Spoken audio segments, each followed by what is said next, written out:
Next item is a presentation of the high-speed rail alternative alignment assessment and economic impacts. Rebecca, you are standing in for David, from what I understand? I am. Okay, staff report, please. Good evening, Mayor and members of the Council. At the City Council meeting of January 17 earlier this year, the Council directed staff to update the comparison of the alternative alignments and station locations for high-speed rail. So staff has contracted with PlaceWorks with BAE Urban Economics as their subconsultant to prepare that analysis. So tonight we have representatives from both firms, and they'll present their findings of their analysis, and then after staff will return and provide a summary overview of the different alternatives, and then provide a recommendation for the Council's consideration. So I'd like to turn it over now to our two consultants. We have Steve Nowak from PlaceWorks and Matt Kota from BAE Urban Economics.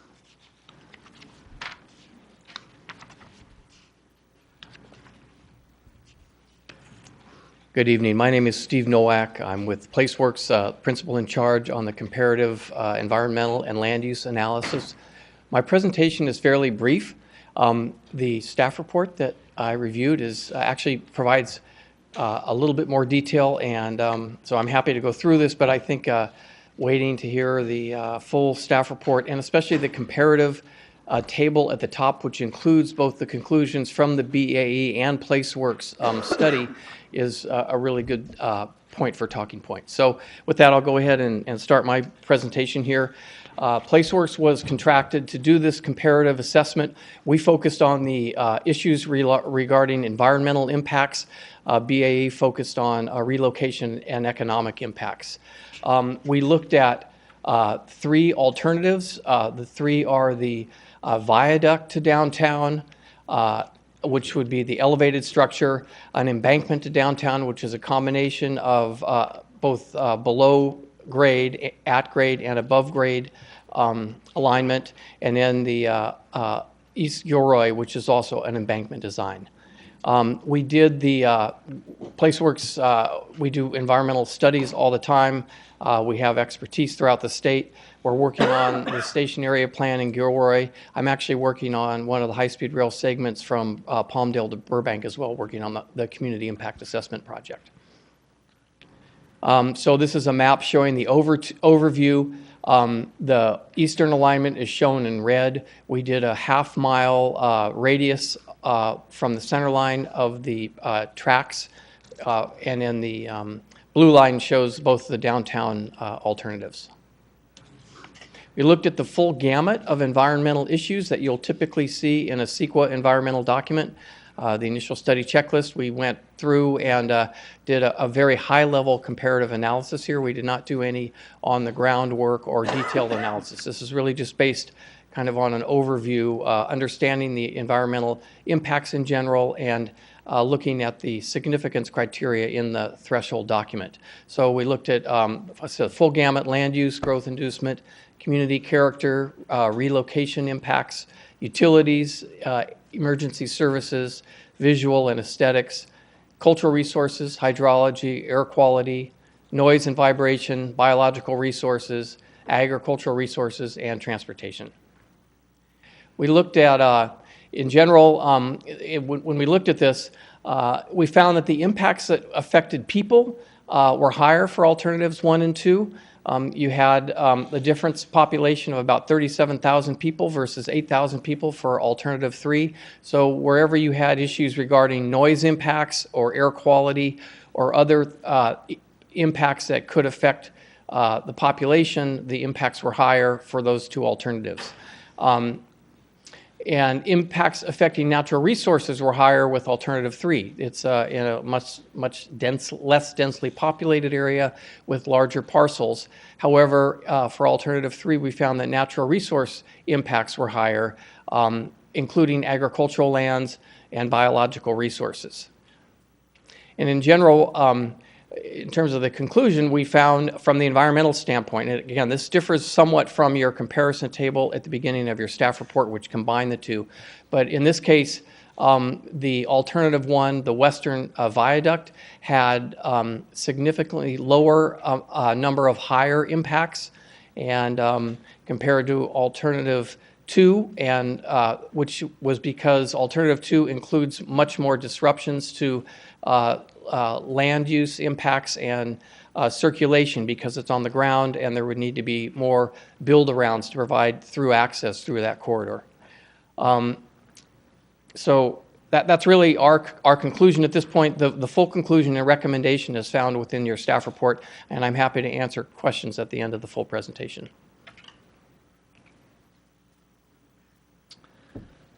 All right, good evening, Mr. Mayor, members of the council. Again, my name is Matt Kota. I'm a managing principal with BAE Urban Economics, and we serve as a subconsultant to PlaceWorks, focusing on the economic impacts of the different alternatives.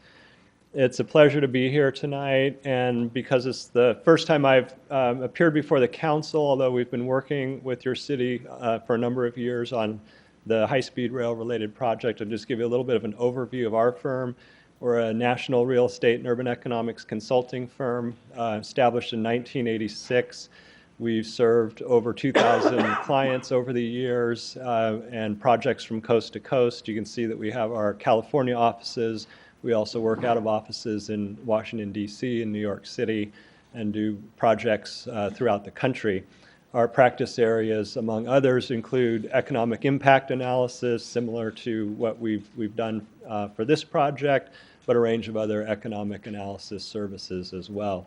Primarily, we serve public agency clients, although we do also work for some developers, banks, nonprofits, and other types of institutions.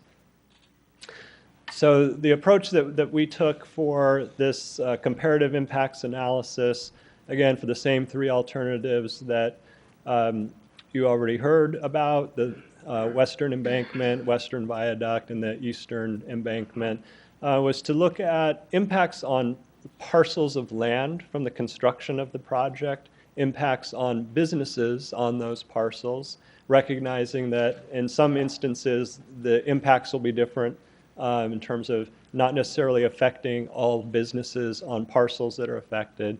And then also looking at the long-term economic impacts once the project is completed, qualitatively assessing what does the presence of the high-speed rail station do in a downtown station location versus an East Gilroy location.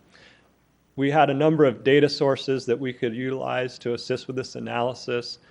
First was a database of partially affected and fully affected parcels identified by PlaceWorks for the 3 different alternatives. We also obtained city business license data for the downtown alignment alternatives, alternatives 1 and alternatives 2.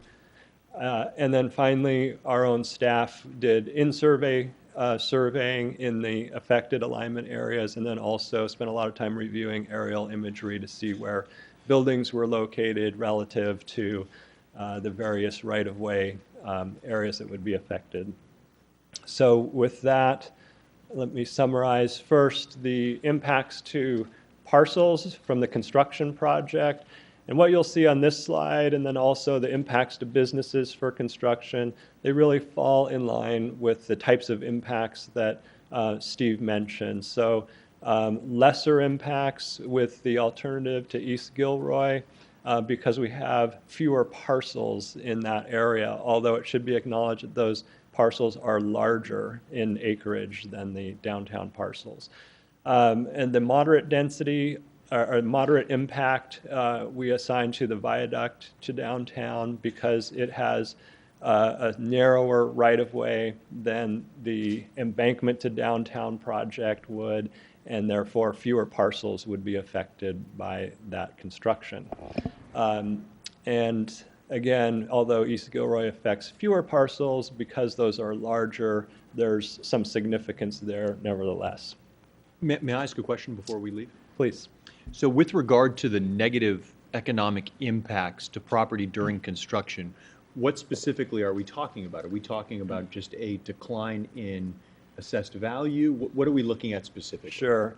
So this is really a high-level assessment, and it's an assessment of the number of parcels that are either partially affected or the number that are fully affected. And when you have a fully affected parcel, that means that the type of impact would be such that activities on that parcel could be significantly impacted, whereas, and would need to be, the entire parcel would need to be acquired in order to complete that project, where a partially affected parcel would be one that maybe a corner of the property would need to be acquired, but the whole property would not have to be acquired. So we're looking at that high level of sort of physically, does the parcel fit within the footprint of the project?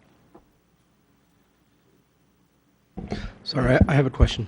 So just going back to the last slide, when you look at the viaduct going through downtown, the other two really affect a lot of parcels, correct? The viaduct through downtown there would be less effect on parcels. Is that? Correct. Yep. So the viaduct, you're elevating the project, and you're also narrowing the footprint because you're not accommodating both the UPRR track Right. and the high-speed rail track. Right. So you just have a narrower footprint or swath going through the area that touches on those various Right. parcels. Okay, and then the the east, that would affect, like you said, less parcels, but larger parcels. And we're talking starting before Maston Avenue all the way through, Correct. correct? Okay. Okay. Can I follow up with a question? Oh, go ahead. If I may, just to finish up my thought.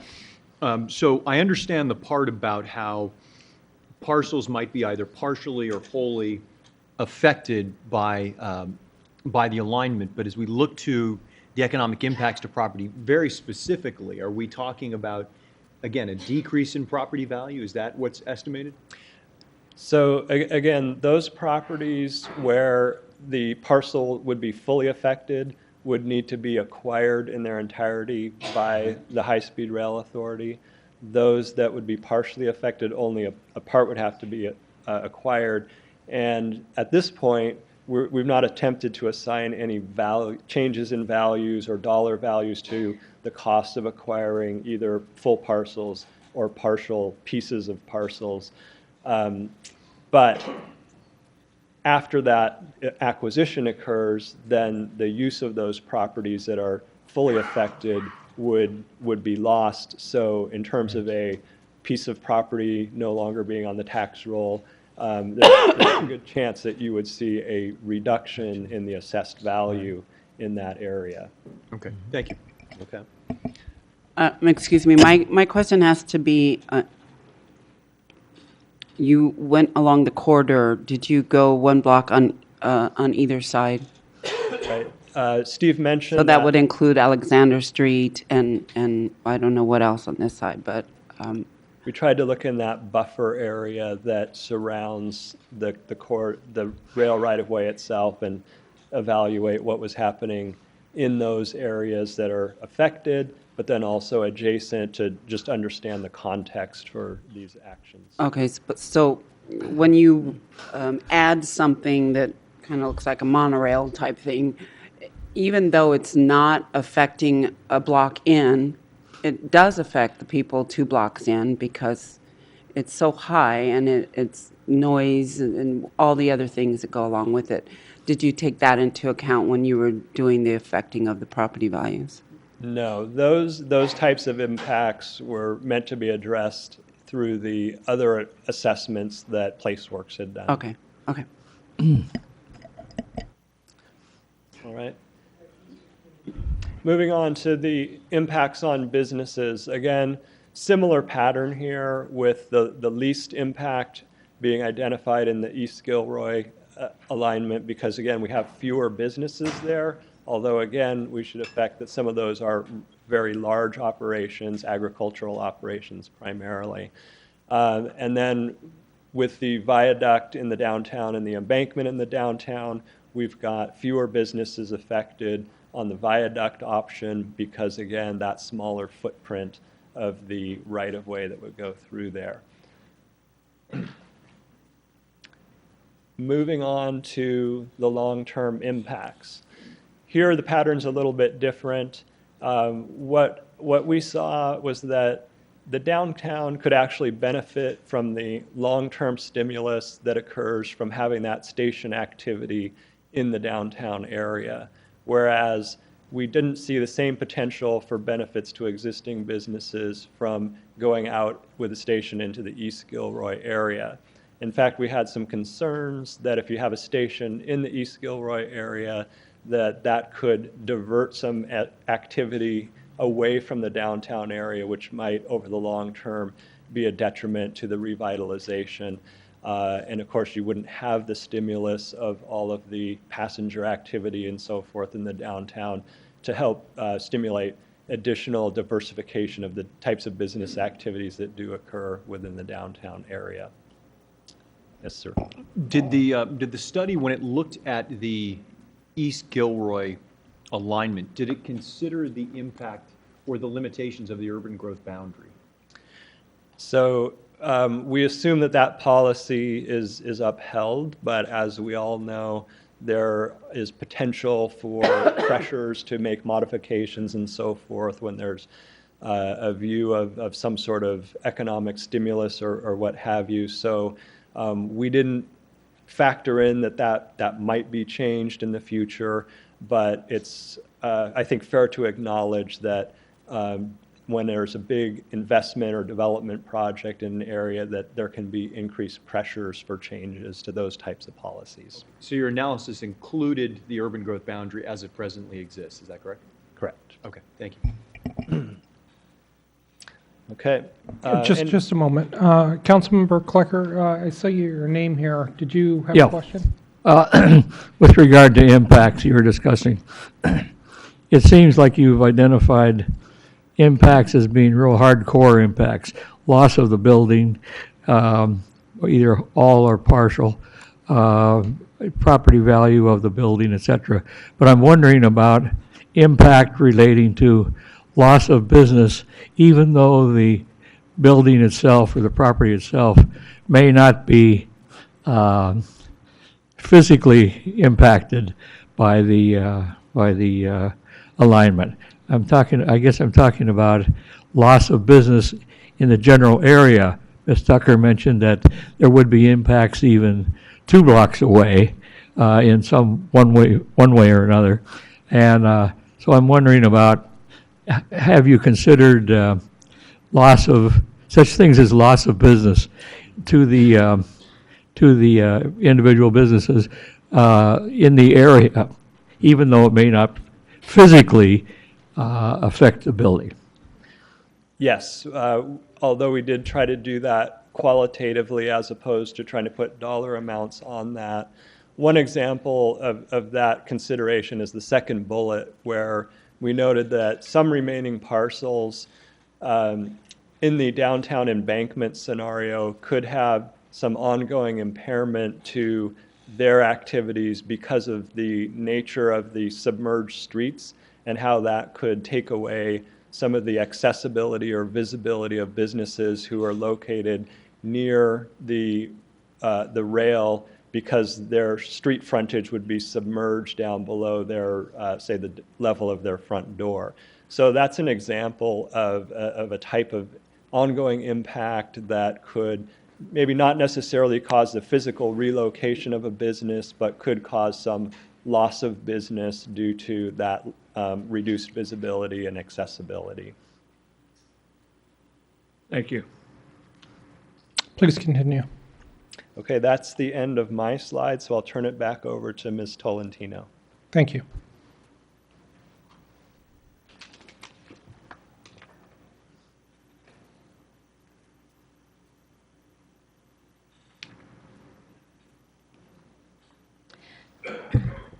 Excuse me.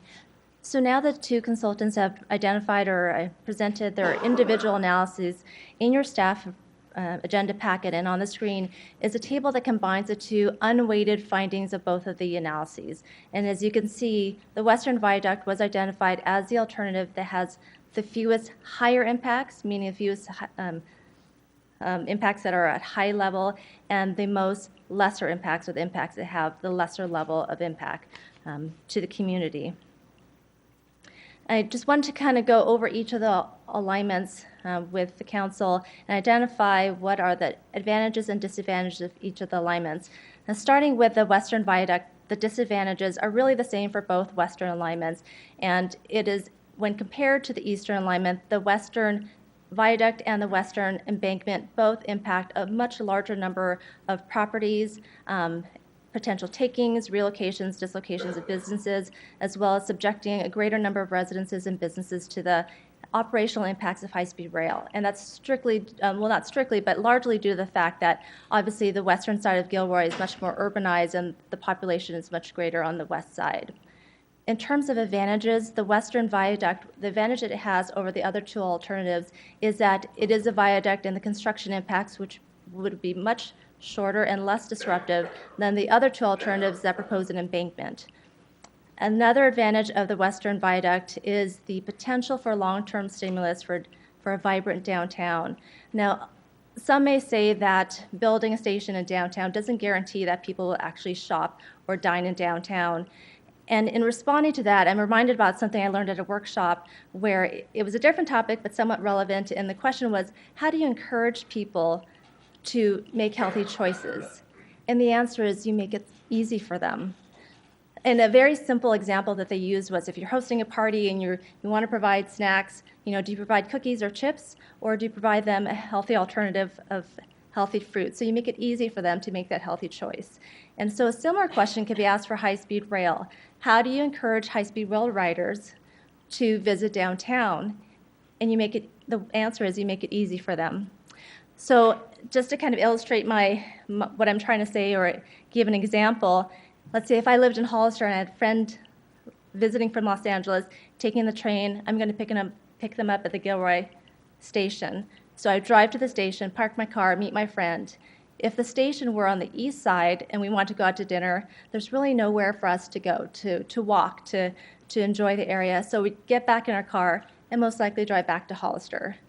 But if for the station we're in downtown, drive to the station, park my car, meet my friend, now we have options. There are so many places where we can go to eat, to spend time.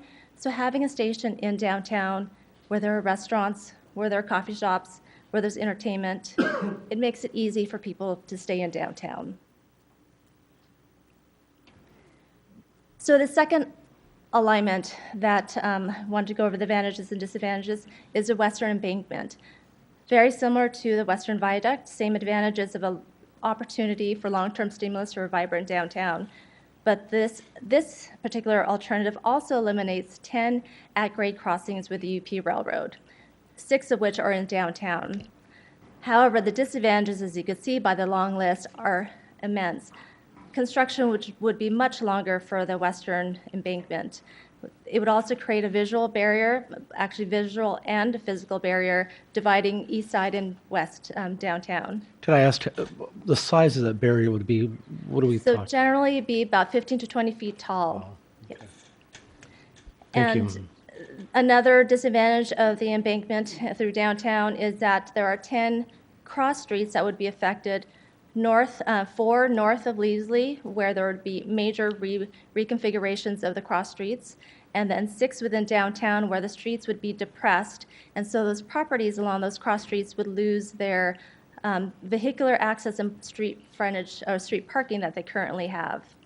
And again, because of the number of properties and businesses, residents who are along this alignment, this would have much more significant impact to property takings, business relocations, and just operational impacts related to high-speed rail. The last alignment is the Eastern Embankment. The advantage with this alignment is because there are much fewer parcels, because there are larger parcels out on the eastern side, there are fewer property takings involved with this alignment. Also, construction, which would have less of an impact because there are fewer people out in that area and businesses, so there would be less of a construction-related impact. However, the disadvantages have to do with the loss of and conversion of prime agricultural land, including a large area which the city has identified as our preferred preservation area for our own mitigation policy. It also would hamper ongoing habitat conservation efforts that the Habitat Agency is currently undertaking, and also just the pressure for future urbanization of this area. We all know that Measure H is good till 2040. However, once that sunsets, we don't know what the future holds, and there will be immense pressure for future development and urbanization of the area if high-speed rail is out there. Given that utilities will be stubbed in that area, it just makes it easier for future connections off of that alignment. So that is listed as a disadvantage of the Eastern Embankment Alternative. One thing I want to point out, since the preparation of the agenda packet, there were a few comment letters that the city received, so I just wanted to let the council, make the council aware of that. One was from Gilroy Growing Smarter. The second was from the Nature Conservancy. Both organizations identified support for a downtown, for the Western Viaduct alternative. Also, the Santa Clara County Administration is also looking at high-speed rail and how it runs through the unincorporated county, and will be presenting their recommendation to their own board of supervisors and their county housing, land use, and environment and transportation committee, and they are also recommending a western or a downtown station in Gilroy. Also, there's been some discussion and interest about finding out more about the possibility of a split Y alignment. So I wanted to make the council aware that representatives of High Speed Rail Authority are here this evening, and they are able to answer any questions the council may have regarding this split Y alignment through Gilroy.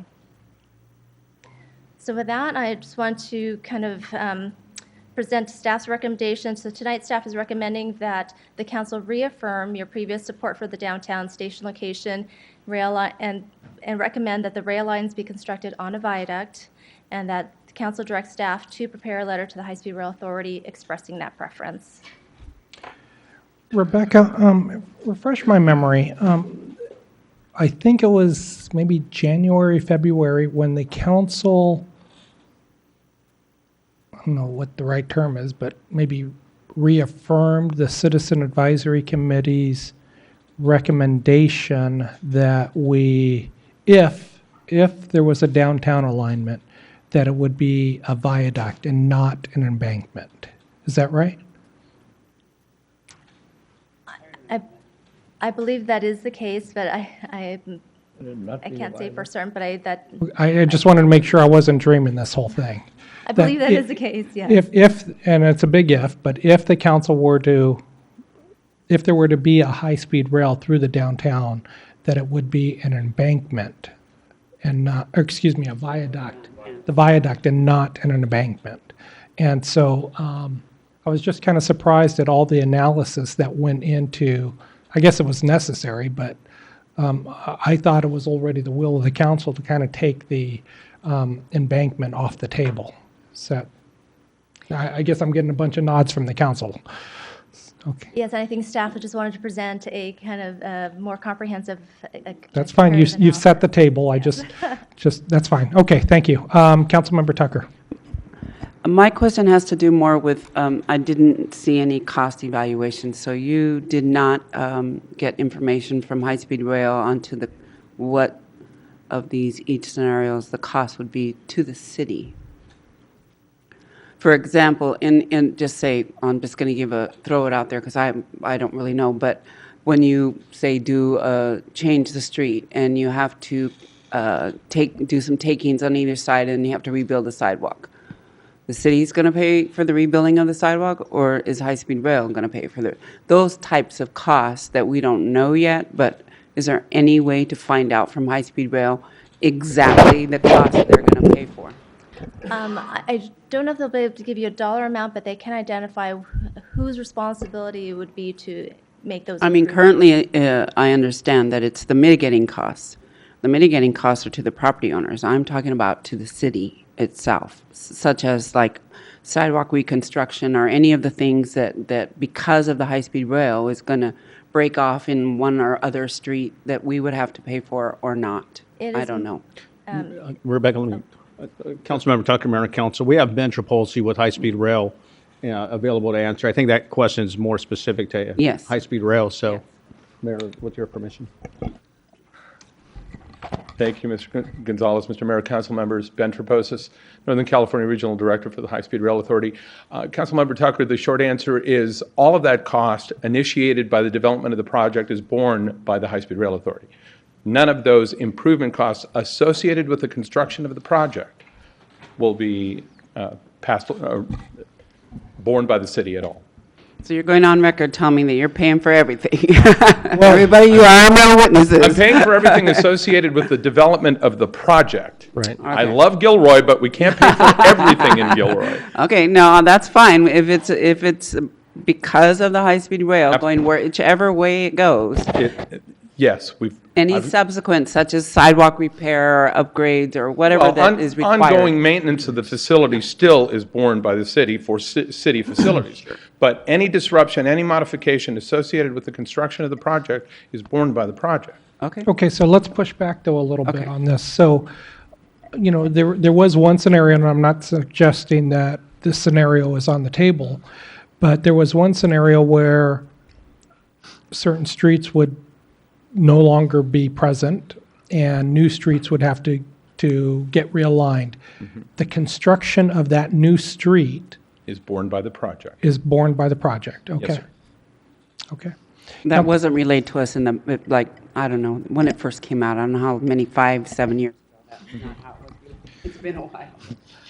Well, if I may jump in, that's actually the last time you were here. That's the question I asked. And I thought I answered it then, but. No, I know, and it's on record. I actually have it saved on my computer, so if you ever reneged on that, I have it. So, but again, it was in regards to what the mayor just asked, but also, the other thing too, we talked about any parking structures that may be needed, parts, stuff like that. The high-speed rail would be. Again, those modifications to existing infrastructure and improvements necessary for the development of the project are a component and the responsibility of the authority and the project. Okay. Okay. Anybody else from the dais have any questions for staff? Okay, let me, Question. yes, Councilmember Clark. I hear you, and I heard you before. I guess I'm skeptical. You don't have to say it again. I understand what you're saying. I'm happy to, that's okay. Because anytime that there is a impact in structures or facilities or roads or sidewalks or whatever, in the vicinity that is not within the right-of-way and not directly related to the project, but which needs modification to accommodate the project. That's where I'm concerned about the. Well, that's one of the reasons that we've tried to be very diligent, council member, in working with the council, in working with city staff, in investing in station area planning, investing state funds in station area planning, so we can identify just those resources. Mr. Roberts, for example, just mentioned the notion of a parking structure or whatever parking facility may be necessary. That may well be initiated once we complete our environmental analysis and assess the impacts and determine the best ways to mitigate those impacts. Some sort of parking structure or capacity may be a necessary component of that project. We'll work with city staff and the council to ensure that we're delivering those facilities to accommodate the infrastructure. How about where the parking, let's use a parking structure as an example. How about if the parking structure was mixed use, perhaps satisfying some of the city's needs and satisfying some of the project's needs. And it seems to me there that we'd be subject to sharing the cost some way. That's why I'm skeptical.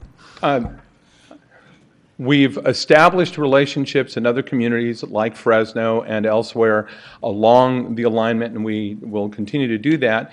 Obviously, each community is different, but we'd work with the local community to identify what the needs were and what it would take to deliver the infrastructure.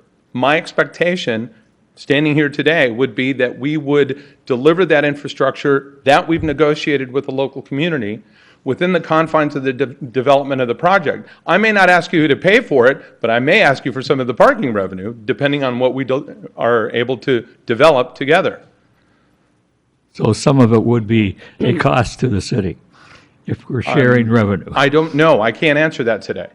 Can I just follow up with a question on some of those other cities? How did you manage that? Do you have a contract with the city? Do you develop like a construction contract, or like we would do with anyone else? An MOU or an agreement with the local community identifying what the parameters of that facility or activity would be.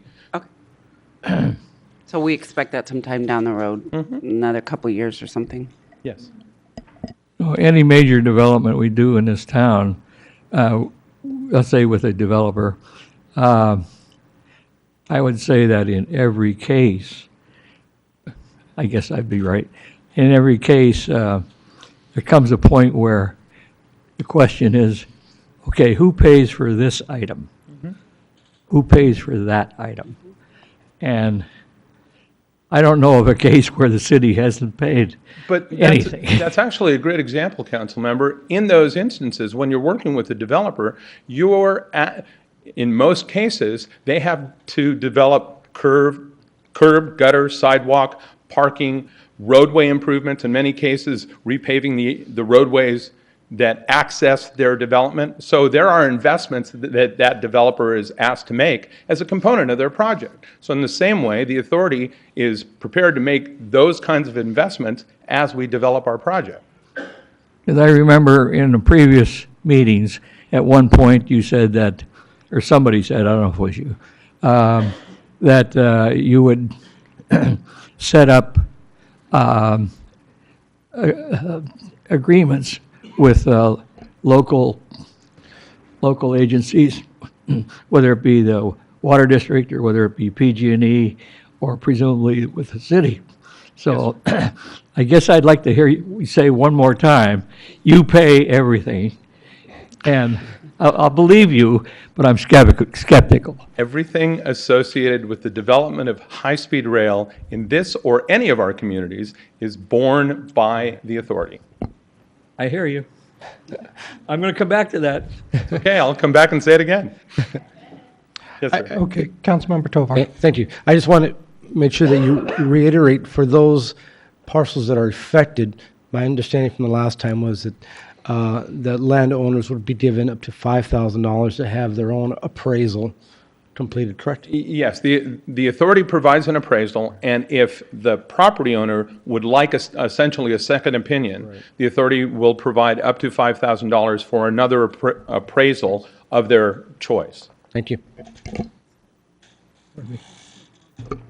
Okay. Mr. Mayor, if I may, just a quick question. I'm reminded of some of the health issues that were brought up here in public health, and staff reported that there would be additional noise and higher health risks associated to the viaduct. Now there's a situation going on in the 85 corridor where we've built this highway, and many years later we've got noise pollution, and residents are complaining of noise pollution, and they're trying to find additional funding to reduce that noise pollution. This is many years later. However, it's related to the improvement of traffic and of the highway system and the county road system.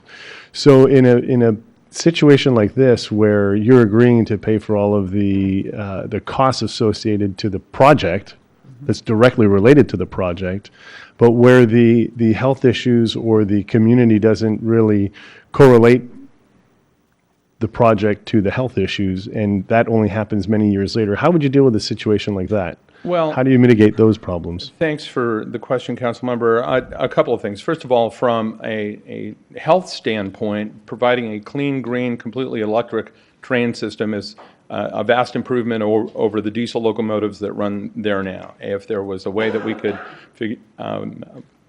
extend, as I'm sure they're interested in, Caltrain electrification all the way to Gilroy, we would do that as well. We haven't determined that strategy as yet. Having said that, to use your Highway 85 example, I'm very familiar with the micro-grinding that happened on the pavement to reduce the overall noise of the facility, because much of it was paved with concrete rather than asphalt pavement, at least initially, and in an attempt to reduce the overall noise impacts of the facility, the state and the county came forward after it was constructed and tried to improve that condition. Those conditions, noise, visual impacts, air quality impacts, all of the, to use your term, health-associated impacts with the development of the high-speed project are what we're in the midst of evaluating now, trying to identify all of those impacts now and mitigate those impacts in advance of the construction of the facility. So sound walls are a component of a viaduct or an embankment. Any component of our facility would include sound walls. Evaluating the visual impacts and working with the local community and staff to identify visual components of the facility to ensure that aesthetically it fits within the confines of the community. So the short answer is we would work with you and the city team and the community to address those impacts on the front end of that, and that's what we're in the midst of doing right now. But my question is related to the future, right? As problems are discovered or health issues are discovered, how do we address that? For example, are there reserves being set aside to mitigate future health problems, or there aren't? How is the High-Speed Rail Authority handling it? That would then really would become a state issue, not necessarily an authority issue. That while there aren't contingencies identified for that specific purpose today. If there's an impact shown in the same way that it was shown on Highway 85, the state would work with the local community to address that impact. But I can't respond today on that. So you're drawing a distinction between the state and the High-Speed Rail Authority? I'm sorry? You're drawing a distinction between the state and the High-Speed Rail Authority? Well, no. The authority is a state agency. I'm saying it wouldn't necessarily be a component of the project. It's a mitigation that the state has to make on one of its facilities, whether it was a state highway or the rail program in this case. Okay. It's a state facility. Right. Yeah, so I guess with my experiences with First Street, you're not giving me a whole bunch of confidence. All right, good enough. Thank you. Thank you. Councilman. Yep. All right, let's open it up to the public. We have a series of speakers. First up, Roland LeBron. I thought I saw him here. Roland's here. Followed by Connie Rogers. Is Connie still here? There she is.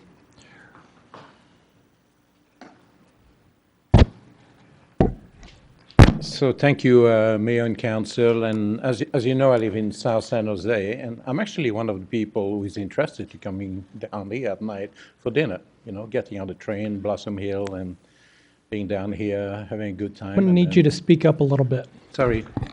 Let me speak into this. Is that better? Oh, much better. Let me kneel down. Right.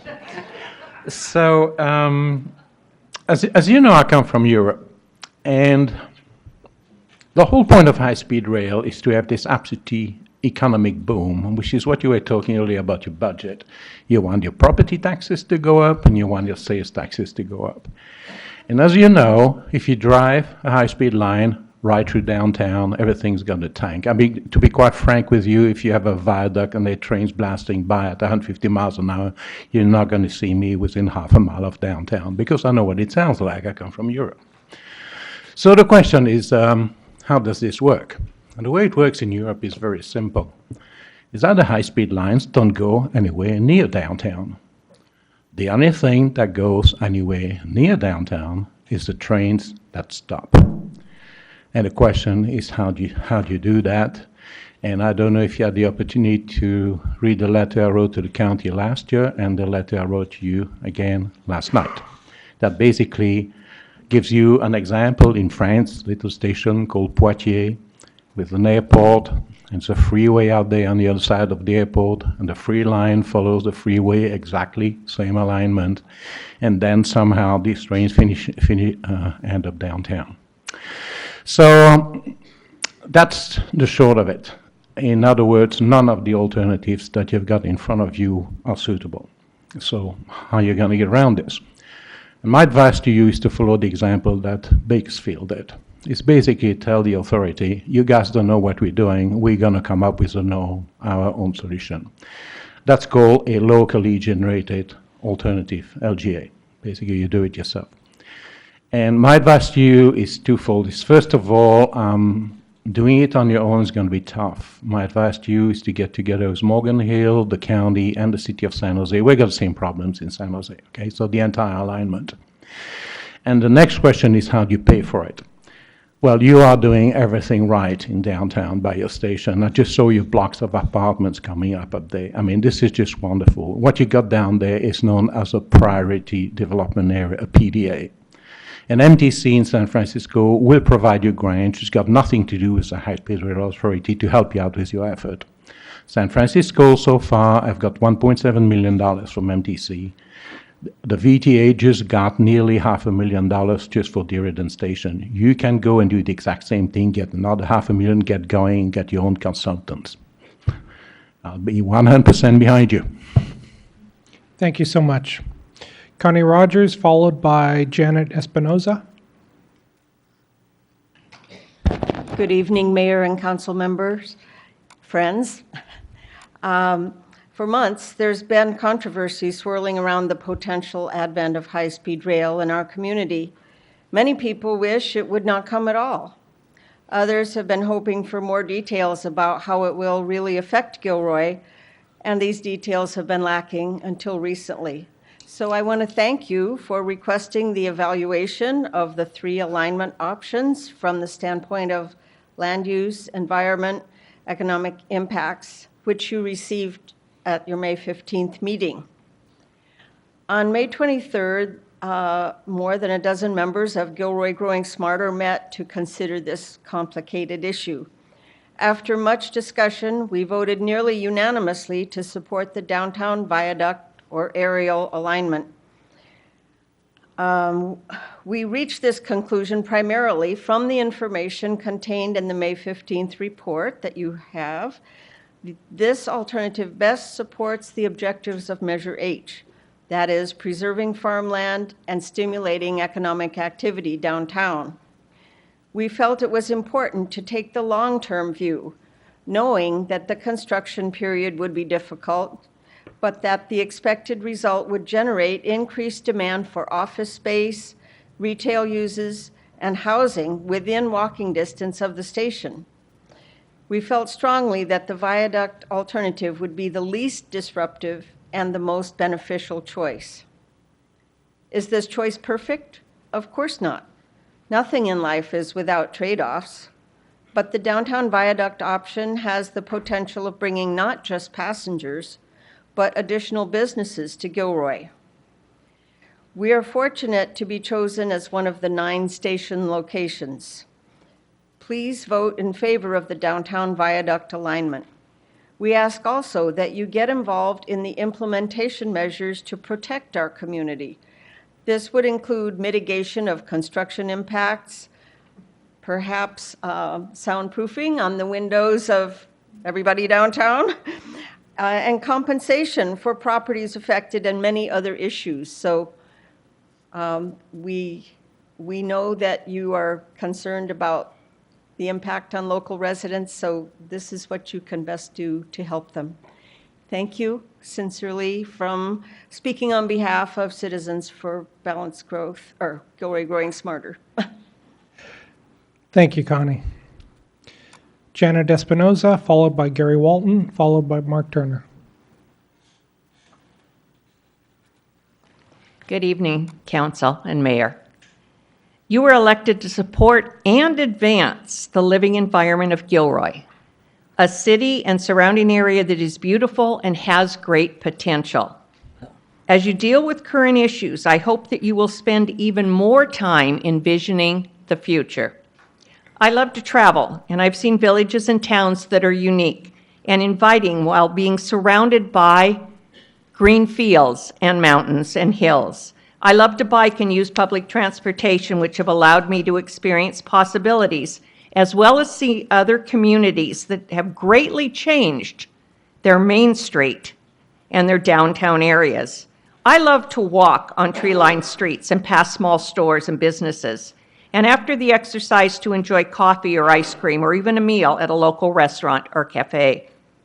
Gilroy has the people and the potential to revitalize the downtown, to share the history, to support an arts center, to create an aquatic center for residents, and to bring tourists from the north, which we don't often talk about, from the south and the east to enjoy the local wineries, the mission that's close by, Gilroy Gardens, and other attractions. The residents have expressed their desire to maintain farmland and develop what is surrounded by natural beauty. We now have a unique opportunity to dream and plan as we move to the future with the help of high-speed rail. It is my recommendation, as it seems it is from the advice that you're getting from the city staff, as well as for Connie Rogers and the group that just spoke. It's my recommendation that we welcome high-speed rail on a viaduct vertical alignment to a station at the current Transportation Center and Caltrain station.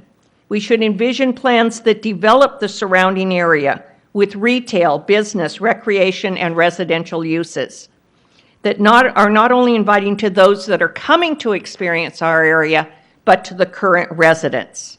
For travel and work purposes, being able to go north or south in a short amount of time using high-speed rail will get us off the freeways and into a more peaceful state. Look forward, plan, and take the money and opportunities that high-speed rail provides to you and to us. We're looking to you for the future. Thank you. Thank you so much. Gary Walton, followed by Mark Turner, followed by Pat Reinhardt.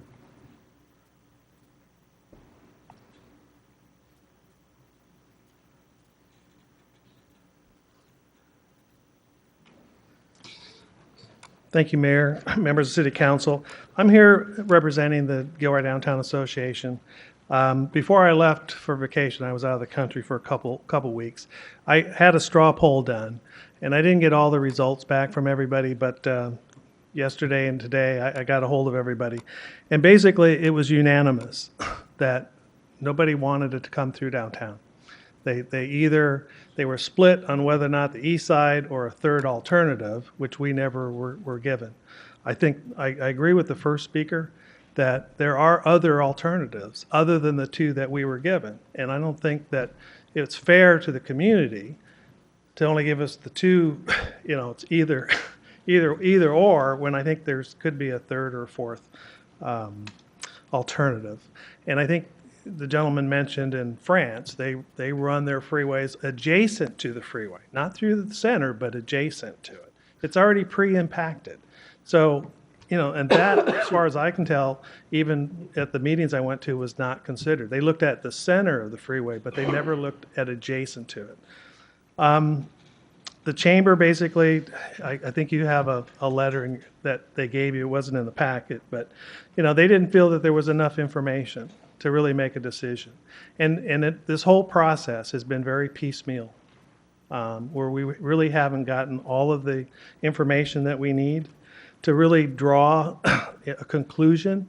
And the examples that we have from Europe or China or Japan, but we're not those communities. We didn't develop those the way that those communities developed. I think that those who have a stake in the outcome, the stakeholders, are the most appropriate participants in good group decisions. They stand to win perhaps a lot or lose a lot, depending on the decision. I think you would agree in principle that those with the highest stakes tend to consider decisions most carefully. People who don't have a real stake may want to participate, but may not consider issues deeply because they do not have to. Non-stakeholders may give opinions based on shallow considerations, and those opinions can be in the way of true stakeholders trying to achieve a good group decision. And so I respect the decision of my board, who are property owners downtown, they are merchants downtown, and they are residents downtown, to say they don't want this downtown. So I'm here tonight to let you know their feeling, and hopefully you will consider them and their opinion, because they are directly impacted by this. How many people would like to live a block from this high-speed rail, if it's a viaduct? 2 blocks away, 3 blocks away. It's not something that's going to add something. And, in terms of future economic development, I mean, I've seen some studies that it depends on what's there. If you don't have anything there, nothing's coming. But if you're in a high-density area and you bring that in, yeah, you're going to create more activity. But I don't think we're going to see that. We're a suburban community. We're not an urban community. And I think that it could be a bad decision coming downtown. And I hope you weigh on this, and I hope you make the right decision. Thank you. Mark Turner, followed by Pat Reinhardt. Good evening, Mayor, council members. Thank you for this time tonight. I wanted to, as Gary had mentioned, the Chamber Board, at the time the Chamber Board had discussed, and I think you got a copy of the letter that I sent earlier. At the time the Chamber Board had a discussion about this, the study from the staff had not been made available, and so the board did feel strongly that there was not yet enough information to take a position. Even with that report, the Chamber Board still feels that there is information that's lacking. The impact to the businesses downtown, which many of you are quite concerned about the downtown, certainly is lacking from that report. The local economy is impacted to some degree, and although the aerial view or the aerial alignment of that rail may not affect the streets as going under the rail, it still impacts streets. Closures may occur. There may be some impact to downtown businesses as a result of that. We don't know what the construction start time is, what the construction timeline is, and what the visual impact might be. The Chamber Board is not saying that the downtown is not the location, but it's just saying that there's a lack of information and that more information should come forth, that in fact there should be an economic analysis done, an impact analysis done that would help the downtown businesses understand more what they're in for. These are businesses who have certainly sunk their life savings into their businesses downtown, and this will have some impact on them. Not to mention the business attraction strategy that we're developing. We're involved with the city manager and others in doing a downtown business attraction strategy plan. And as we go forward and describe to the potential downtown merchants that there's a high-speed rail coming through, we don't know what the impacts are going to be. We're not quite sure what the timeline is. We're not sure how it's going to affect your business, but we strongly encourage you to come downtown. That's going to be a bit of a hard sell. So should that be the case, should the downtown station be identified as the preferred location, I would suggest that not only the City Council, but members of our community be understanding and patient with the ability or lack of ability at that point to attract businesses to our downtown. There's a lot of criticism that comes forward with things that the Downtown Association does, but in this situation, should the council decide that the downtown location is the preferred location, there is going to be a negative impact on our ability to attract businesses in the short term.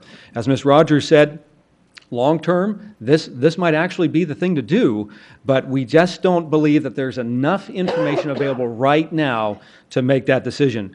We would encourage it to delay a decision, have more discussions, and do an impact analysis, an economic impact analysis that would provide the information that might be more helpful in making that decision. Thank you. Thank you, Mark. Pat Reinhardt, followed by Bill O'Connor, followed by Carolyn Dugnetti. Good evening, Mr. Mayor and council members.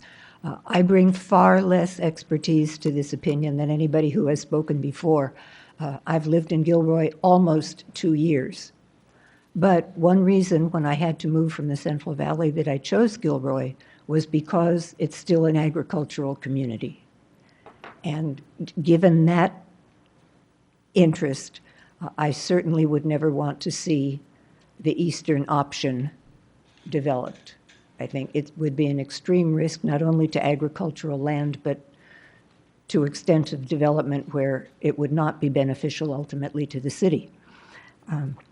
I teach English as a second language to adult students through Gavilan College, and many of my students live on the east side of Gilroy.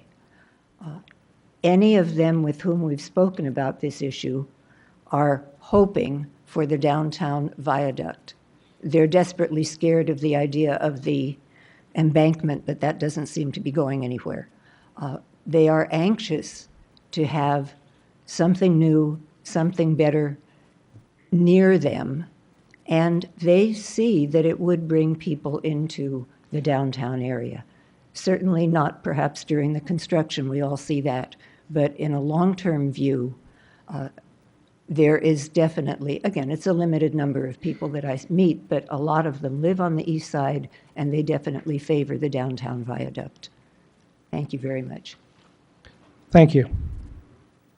Carolyn Tognetti, followed by April Quillette. Oh, I did miss some. Mr. Bill. Sorry about and that. Mr. Mayor and council members. I'm not going to take a position on any of the places where we'll build a station.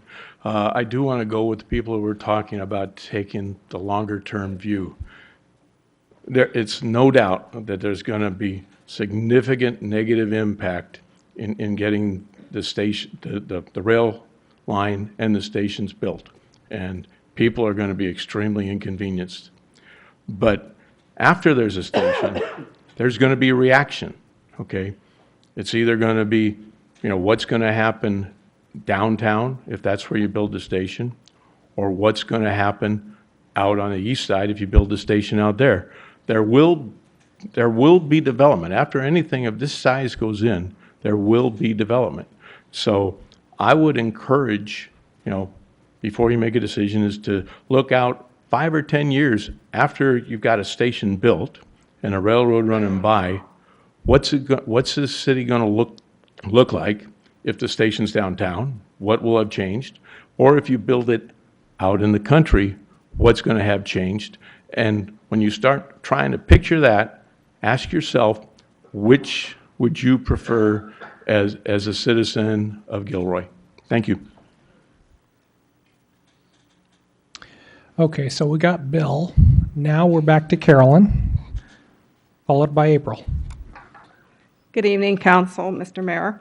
I, like most of us here tonight, kind of wish the high-speed rail would just go away and leave us alone. After looking at all the alternatives, I kept throwing up oh my gosh, this is awful, and then this is worse, and, but it's not, and it's actually happening, and it might even happen in my lifetime. I didn't think it would even do that, but it looks like it might. So now is the time to plan for it, and to work closely with the High-Speed Rail Authority, and to try to make the lemonade out of the lemons that we're being handed. So for the following reasons, I urge you to choose alternative 1, the viaduct and the downtown station. In reading the report you commissioned, and you saw it on the charts, I'm going to veer away from what I had written here, but the charts pretty clearly showed in the rankings that the downtown alternative seemed to come out the top in a couple of areas, in economically and also in the environmental area. But I want to mention Measure H and how hard it would be and the pressure that would be put on Measure H and that urban growth boundary if it goes in the east side. As an environmentalist, I know transit-oriented development is very important, and it's all the environmental community would have to support growth around the station wherever you put it. And if it goes in the east side, it's going to put a lot of pressure, and even I might have to say, yes, that's where that should go because that's the right thing to do. But really, it should be downtown. And I'm going to read just a little portion of what is out of the report that says, talking about alternative 1, it says, not only will this proximity to downtown help attract additional consumers from elsewhere in the city of Gilroy, and other communities who would access the high-speed rail system at the Gilroy station, it may also generate increased demand for office, retail, and housing within walking distance of the rail station. I'll remind you that over 11,000 Gilroy citizens voted for Measure H in hopes of slowing down the conversion of our surrounding agricultural land and to also focus on revitalizing our downtown. It's clear that Alternative 1 uses the least amount of agricultural land. So please take the long-term view regarding this issue. Choose Alternative 1 as recommended by your staff. Work with High-Speed Rail Authority to minimize the construction and business impacts to downtown merchants. And remember that the short-term pain can lead to long-term gain, as is clearly shown by the report you commissioned. Thank you. Thank you, Carolyn. April. Hi. I'm a person that we own a business on Railroad Street that's going to be taken by the high-speed rail if this goes through either the aqueduct or the embankment to down Gilroy. So I'm going to admit to a lot of bias, quite a bit of it, in fact. April, can you, if you don't mind, giving a shout out to your business? What is the FDO Let & Sons. Thank you. We're a construction company that's located on Railroad Street. We moved our business down here from San Jose a number of years ago, and we're really excited about it. The problem is that our building, there's nothing else with the same kind of footprint or similar anywhere available. We've been looking ever since we found out about this. So we're going to have to remove our business away from Gilroy again. So yeah, this is really upsetting to me. More importantly than that is we're taking property from Leavesley all the way down to 10th Street, several streets over. I do believe one of the plans does include Alexander Avenue. A lot of rental properties. We talk to people there all the time. A lot of people who are renters who are going to be displaced or homeowners who are not going to be able to afford to buy anything else in Gilroy. You're going to be forcing these people outside of our community. Furthermore, your vision for the downtown, businesses that are here and have been paying taxes in Gilroy and have been here for years are going to be displaced also. Even though they're not in the path of construction, your vision for downtown is going to shove those small businesses right out the door. So yeah, I'm pretty emotional. I do believe, as the other gentleman mentioned, there's a third option that hasn't been considered. And more importantly, from the first time we found out about this, and I want to clarify, we found out it by accident. High-speed rail did not send out notices to anybody that these businesses were going to be taken. Santa Clara County did not send out notices. City of Gilroy did not send out notices. We happened to look in a paper and saw a meeting and attended it. And we're appalled to find that that was the only option at that first meeting. And we argued and we complained and we went to all these other meetings and said, you guys have got to look at other alternatives. One of the things I've asked repeatedly is to find out what the value is. What is it going to cost high-speed rail, who's already over budget, to consume, relocate, and replace all of these properties? That's a big concern to me, as I said, because we've not been able to find a comparable property anywhere. My husband and I work a block off First Street. At the end of a day, we will go down to the Milius or we will go to City Hall because, yes, it's convenient, and I understand what she was saying, how convenient that will be.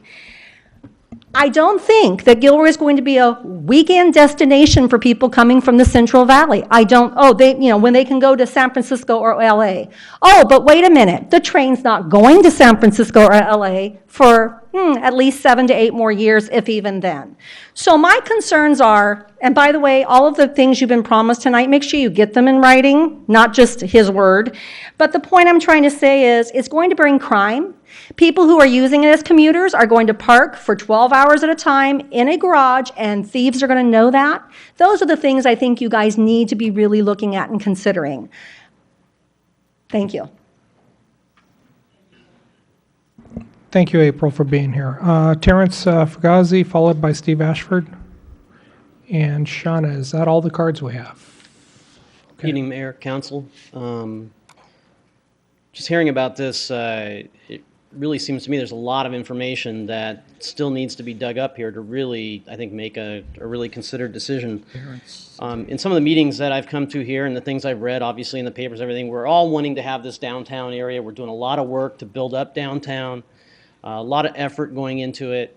And it seems to me we're going to draw a lot of people to downtown, do all of this work to do all of this, and then just stir it all back up. And if I'm an investor, which I am an investor in other properties and whatnot, why would I even want to even consider making an investment in downtown with this hanging over my head? And furthermore, what is the downtown we want, right? What is the city we want? You know, you heard me speak earlier when you guys interviewed me, and the downtown I want is not the one I visit when I visit China like next week, okay? When I have a nice dirty viaduct over with trains skimming by. That's not the downtown that I want. When I go to Europe, same thing, in those places where the trains are not in the right spot. I don't want that for the downtown. I want a quaint downtown that has vibrant businesses that people want to come to from inside the city, not just from outside the city. What's going to happen when you have, I think it was mentioned, hey, I live in Hollister and I'm going to pick up people, from, the train station. and then I want to hang out in Gilroy. I don't know. I go up and travel all the time, have people. I pick up people all the time up in San Jose Airport. I get in my car, I pick them up, and I drive right back to Gilroy. So I don't know that that's even really an option, to be honest. And let's say it is. Now you got a park. You're going to have all of these people, and now you're going to have to improve what in the downtown. We got a small little downtown streets. We've got all of these streets that now supposedly they're all going to pay to improve. He's sleeping over there right now, but we're going to pay to improve all of these streets, right? I don't think that's going to happen. You know, the congressman said that's not going to happen. They're not going to pay for all this. We're going to have to find a way to pay for all this extra traffic and impact and everything else that's happening. And meanwhile, I've got a train that's elevated up there that even on the west side, I'm going to hear it because I already hear the train. Now it's going to be 30, 40 feet up. I'm going to be hearing that thing somehow or another. And if I'm hearing it clear out on the west side, how about the people that are 2 blocks over? I just think that there's just not enough information here to really make a great recommendation of which direction we need to go with something that has such a huge impact. And there might be other options, and there might be things that we can work together with the other cities and see what other cities are doing that aren't just following, you know, 1 or 2 paths. Maybe they're coming up with a new path. Anyway, thank you for listening to me, and I hope we make a great decision. Thank you, Terrence. Steve Ashford, followed by Abigail Ramsden. Mayor and Council, my name is Steve Ashford. I've lived here since 1960. We've been involved in the downtown since then. My parents bought into this. And to have what's going on now is just, you know, we went through the whole thing with the night in 2006, redoing the streets, and now we're going to tear them all apart and start all over again. The businesses we got 31 empty buildings downtown that we could be revitalizing. We could start putting things into them. People aren't interested in coming downtown if you're going to tear the downtown up again and start all over. This whole thing, they keep talking about all the trains and bringing all the people to town, but I think there's only, you got 1 or 2 a day? Is that what you're bringing in? How many are they bringing? I mean, I've been to every one of these meetings that have come up for the committee, for the group for the city of Gilroy, the high-speed rail, and I get all these different answers. Nobody's got anything to tell us that there's going to be 5 trains, 10 trains, 100 trains a day coming through Gilroy. Nobody has these answers. They don't tell us what's going to happen with our streets downtown, if they bring the train overhead. Show me a picture. I've asked over a year and a half ago at the committee meetings for them to show us a picture of what this is going to look like coming through the middle of Gilroy at 40 feet in the air. And they haven't been able to do that. And I don't understand why Morgan Hill had a drawing done, and they brought twice as many people to the meeting because of the impact of what it's going to look like coming through. I think somebody in Gilroy, for what you had, $700,000 to do your study with the last 2 years, and no one's been able to come up with something that shows us what it's going to look like coming through town. I don't agree that out by the outlets is the right place to go. I think there's alternatives, and I think we need to look at those other alternatives. We were told by Peter himself at our meetings that we were not allowed to talk about any other thing but going downtown. And that's all we were asked to do. We wanted to talk. We brought it up at the other meetings for the high-speed rail. We told them we would like to talk to them about. They came downtown, they gave us 20 minutes of their time for the merchants downtown, and that was it. And they've told us then that they would set up another meeting, and as far as I know, there hasn't been another meeting even planned. These are the people that are highly affected. My business is on the other side of the street of where this is going, but there are a lot of businesses that are going to be affected by this that you need to get their opinion. Property owners have invested a lot of money and a lot of time in redoing our downtown with our URM problems, our sidewalk problems, and our homeless problems that are down there now. And I'd like to see some answers how you're going to revitalize with just a couple of trains coming into town. So, thank you. Steve, thank you so much. Abigail Ramsden, please. And Shauna, this is the last of the public speakers. Nobody else wants to speak? Okay. Hello, Mayor and City Council. Thanks for your patience. I work for the Nature Conservancy. I'm a director of conservation programs there. I've worked for 5 years here in Santa Clara County, and I'm here because I am a stakeholder. I have been working with a series of other partners in the environmental space, directly with high-speed rail for over a year, because we consider ourselves to be important voices in this. And that's because, together with the Habitat Agency, the Open Space Authority, and local land trusts, we own property in this region and have invested for a long time in open space and agriculture conservation. So it's with that hat on that I urge you all to consider seriously the Western Viaduct Alignment Alternative 1. I spoke with you last in January, and you kindly invited me to interact with staff and your consultants in order to provide information about what was important from the natural resources perspective in this area, and we were happy to do so. I think that Mr. Nowak's report is great. I agree with much of its analysis. However, I don't think that the conclusion that the nature versus people thing should be a deciding factor for you, because for me, a lot of the sort of nature elements analyzed in the report have a real effect on people as well. So I'll describe them briefly. So first, there are hydrologic impacts that the viaduct downtown option makes less bad. So a viaduct allows water to flow underneath the train tracks. It spreads, and that is a kind of safety that is provided by that hydrology, and that affects people because less flooding means less damage. This is something that we all saw this year in Soap Lake, south of Gilroy, where the agricultural lands were heavily flooded, and a viaduct option there would also be our preference. So there's a kind of natural infrastructure created by floodplains that are allowed to be open, and that provides a kind of climate resilience that benefits people over the long term. Likewise, keeping farms intact and avoiding prime farmland, which Nature Conservancy and our partners are doing by our agricultural easement program, this isn't a people issue too. It's not just a nature issue. These agricultural lands have beauty. They provide a green belt. There's health benefits associated with ag lands. There are lower emissions and less traffic when they are kept in agricultural production, not to mention the economic value. And finally, since I'm the Nature Conservancy, I have to talk about biological resources. Here, around Gilroy, the agricultural fields provide a huge benefit to wildlife who are crossing between the Diablo Range and the Santa Cruz Mountains.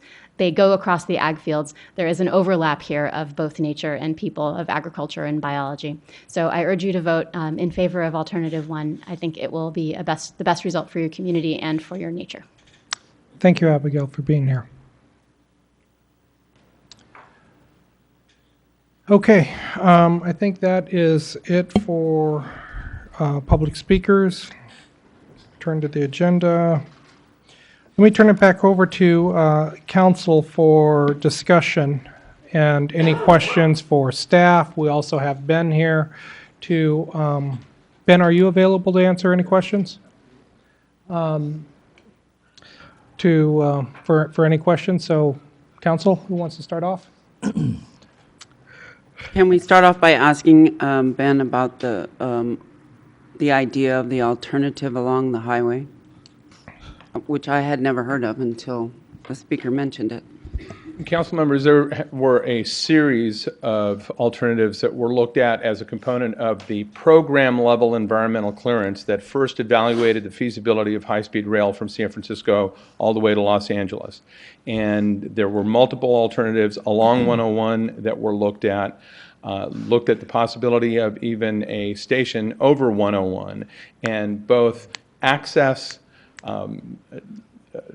ridership, impacts to the surrounding area made it infeasible. We are, wherever possible, required to stay along transportation corridors, which is why the Union Pacific rail line into the downtown Gilroy station is one of the alignments that we're looking at.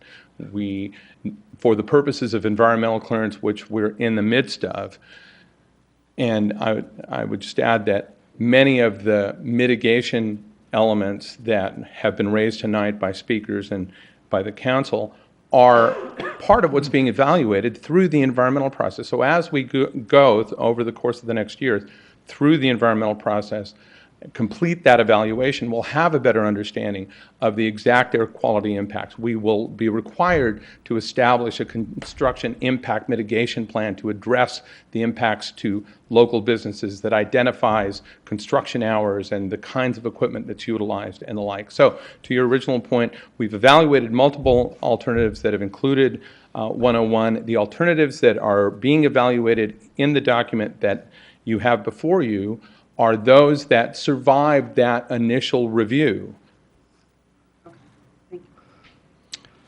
So let me follow up a little bit on that.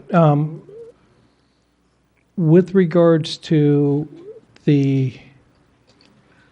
101 itself, so it was reviewed and was rejected as an alternative. Is that correct? Yes, sir. Okay. With regards to a Y split, having the through trains continue east of the outlets and the trains that are stop in Gilroy, is that off the table? It was also reviewed as a component of the program document and withdrawn for several reasons. One, as a practical matter, it is twice the investment with twice the impact at twice the cost. Even if you accounted for utilizing the existing Union Pacific tracks without constructing new tracks through the downtown, we're prohibited from doing that because Union Pacific won't let us electrify those tracks. So we cannot utilize those tracks.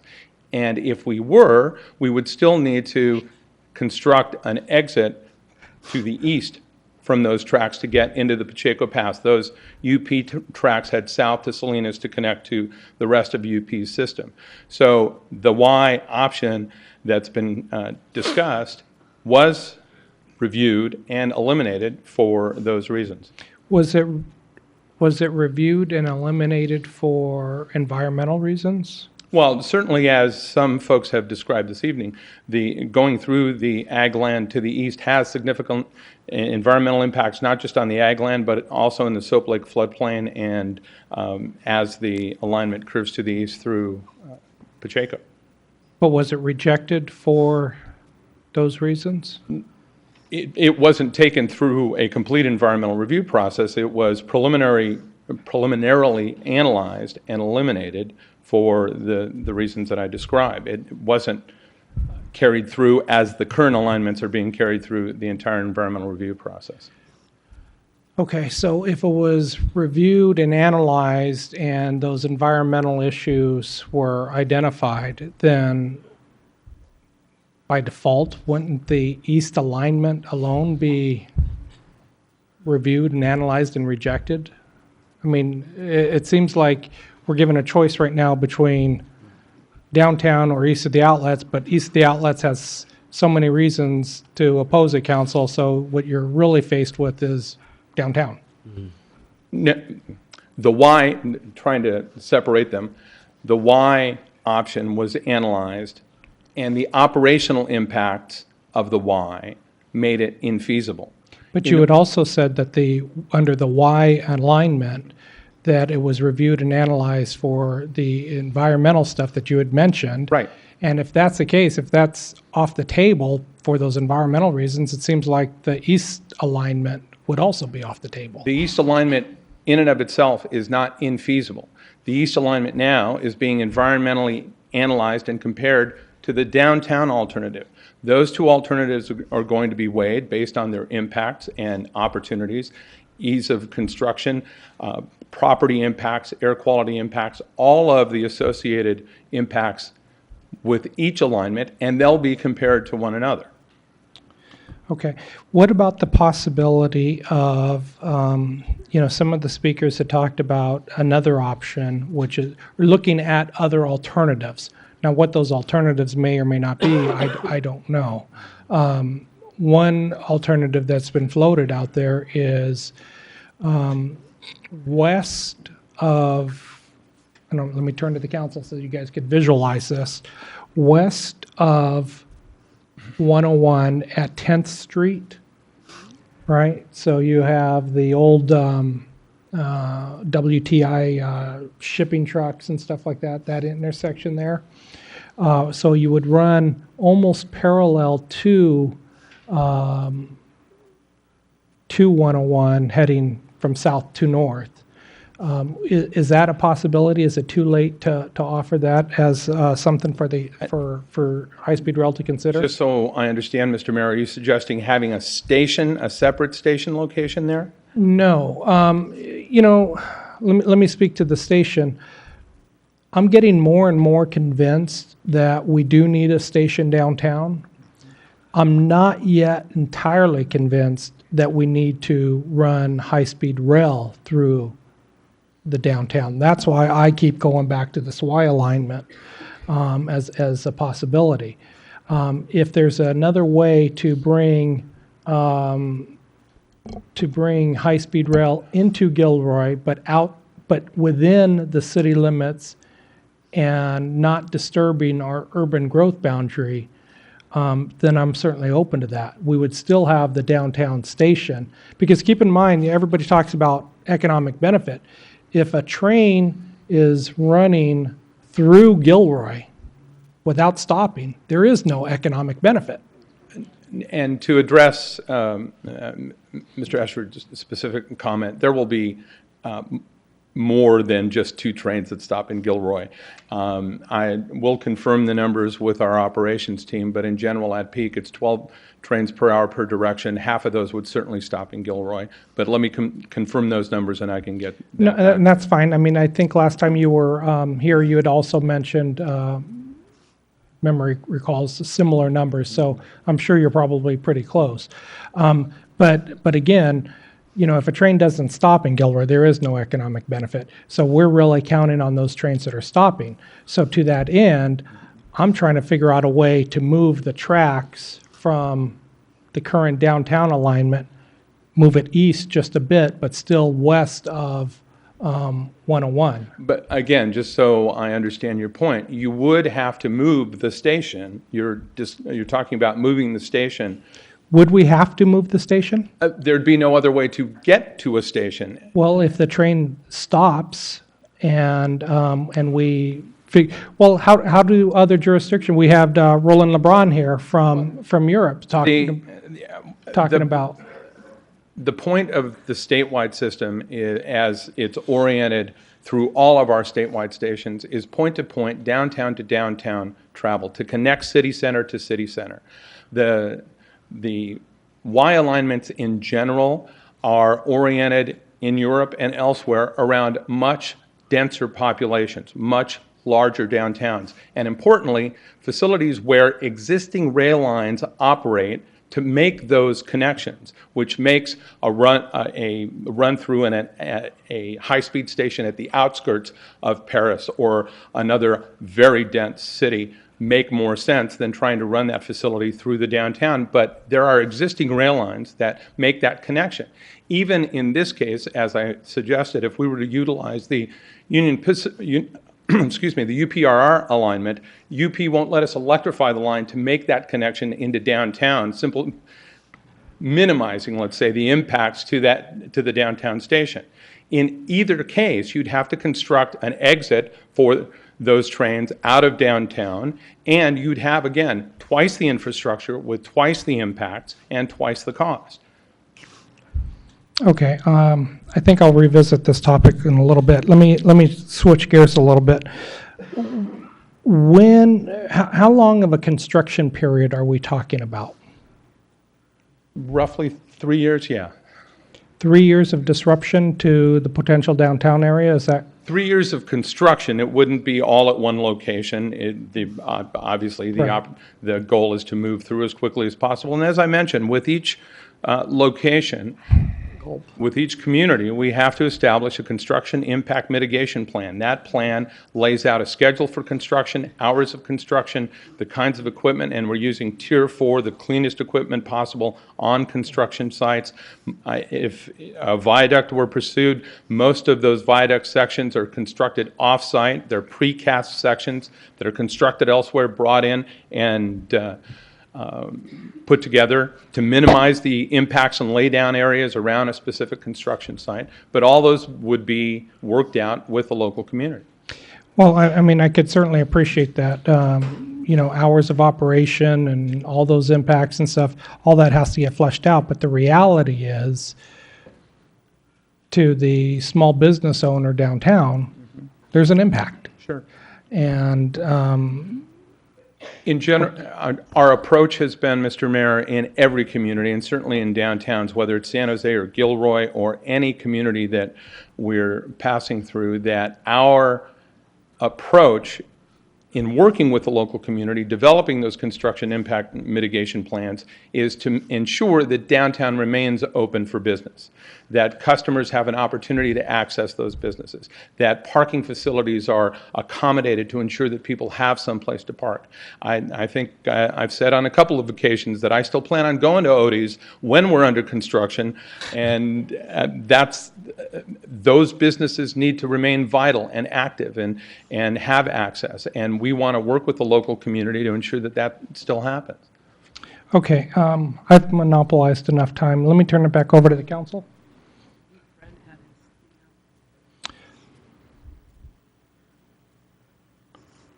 Councilmember Klecker. There are probably several things that I could talk about regarding this issue, but I picked out 3 or 4 that I'd like to highlight. They're not necessarily the highest priority in my mind. One of which is some time ago, back in December, I think it was, when I was on the Planning Commission, I thought we should review this decision, and I was pleased to see that the Planning Commission and the council went along with that. I think we needed to do justice to this decision, and I'm glad we did that. I think that if we had not done that, I think we'd forever regret it. Given the fact that we did review it now, and we have another report, somewhat updated from 6 years ago or so, I think that there's still information that I would like to have had in that report, which is not there, and perhaps it's not gettable, and I understand that. For example, one of the questions I had was, or one of the issues I had was, what's the financial gain in some qualitative terms for the city of Gilroy with a downtown location? And to me, in order to do that, you need to know the number of trains. You need to know something about the ridership, because ridership generates trains. Trains generate, hopefully, additional business, and additional business generates economic benefit for the city of Gilroy. I didn't see any of that in there, other than subjective comments, of course. And maybe it's not gettable right now. And I guess I can understand that. Secondly, I think that some of the businesses, I don't want to denigrate downtown businesses, but regarding impacts on the businesses. Some of the businesses, we all know this, they're marginal businesses. And when we talk about, you always want to keep them open for business. Well, open for business doesn't mean they have business. Doesn't mean that at all. You can open the business and not have anybody come in the front door. And I think we need to be aware that, and I think Mr. Turner pointed this out, that there are issues that could impact the business, and throughout, if it's a 2-year construction period or 3 or whatever it is, in 6 months it could outlast the viability of the business. Ask any small business owner downtown, what is their length of viability for their business under stressful conditions? I don't think it's 3 years. Secondly, read my own notes here. I mentioned marginal business. somebody talked about noise. This is maybe not a big item. I live on the west side of town, and I hear the trains go through every night, 2 o'clock in the morning or midnight, and there's 4 blasts on the air horn for every intersection, every night, same time. You can almost set your watch by it. So when you have an elevated railroad, I don't know what the air horn requirements would be for something traveling during the night, but it's a noise issue. And I mentioned before that the footprint of noise at an elevated level is a lot wider than the footprint of noise at a low level. So that's what concerns me. To that point, Councilmember, there wouldn't be any horn blasts required. It's a completely grade-separated guideway. The horns are a safety component, and the elevated guideway eliminates the need for that. Thank you. I'm sure that's true. But those are the comments I'd like to make at this time. But I'm really glad that we decided to review this decision. And I think that whether we do additional review or not, I think we've partially done our job anyway, because this is a significant decision that is going to be, it's like an albatross around the necks of this council. Maybe a benefit, who knows? But those are the issues I wanted to bring up at this time. Councilmember Rocco. Yes, I've consistently been against this, but since the governor got his gas tax, which happens to be the same amount he needs to finish high-speed rail, it's looking more and more like it is going to be done. It sounds more like we have a choice between bad, really bad, and really, really bad. I don't believe that we should make a decision to accept some bad design because we think that's our only choice. I actually don't believe we have a choice. Mm-hmm. I believe the high-speed rail's already made their choice. I've talked to several property owners on the east side. They've been in their property and they're appraising it. I've said it all along, this is just a pony show to make us think that we have a say in something that they've already made their decision on. And they're going to do what they got to do to save money. And they're going to go the path of least resistance and what's going to save them money. And most likely that's going to be on the east side, where they can go through big swaths of land up in the air and just pay for an easement and not have to buy the property. If they come through town, it's going to cost them a fortune. When you get all those industrial buildings that they're going to have to buy, and they're not going to be cheap. And when they come through the east side, buying the little old ladies' houses and stuff, and the news is going to be out there, it's just not a good thing for us. And anybody that thinks this is good for the downtown, I don't understand your thinking. Trains are going over 100 miles an hour through town. I think they slow down to 125 miles an hour when they go through a town. And I mean, they're noisy.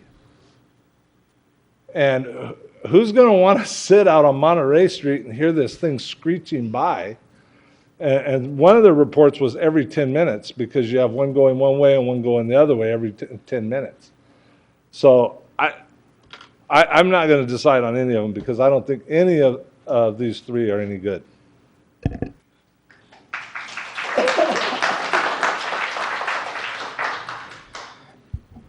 Councilmember Tovar.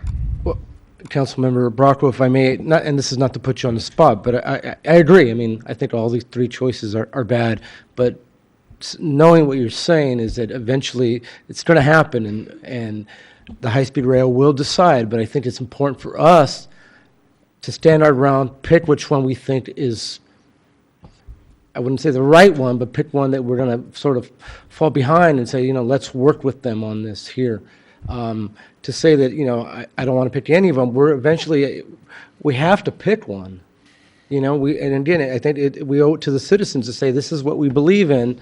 Let's work with the high-speed rail, and we go from there. For us to say, well, no, we're not going to pick, and we end up letting the high-speed rail select without our input, I think we're doing our community a disservice. And again, I'm not, trying to attack you. I'm just trying to get a better sense of this, And I want to thank Ms. Reinhardt and those that were fighting for it not going through the east side, because again, I appreciate you thinking of the residents out there.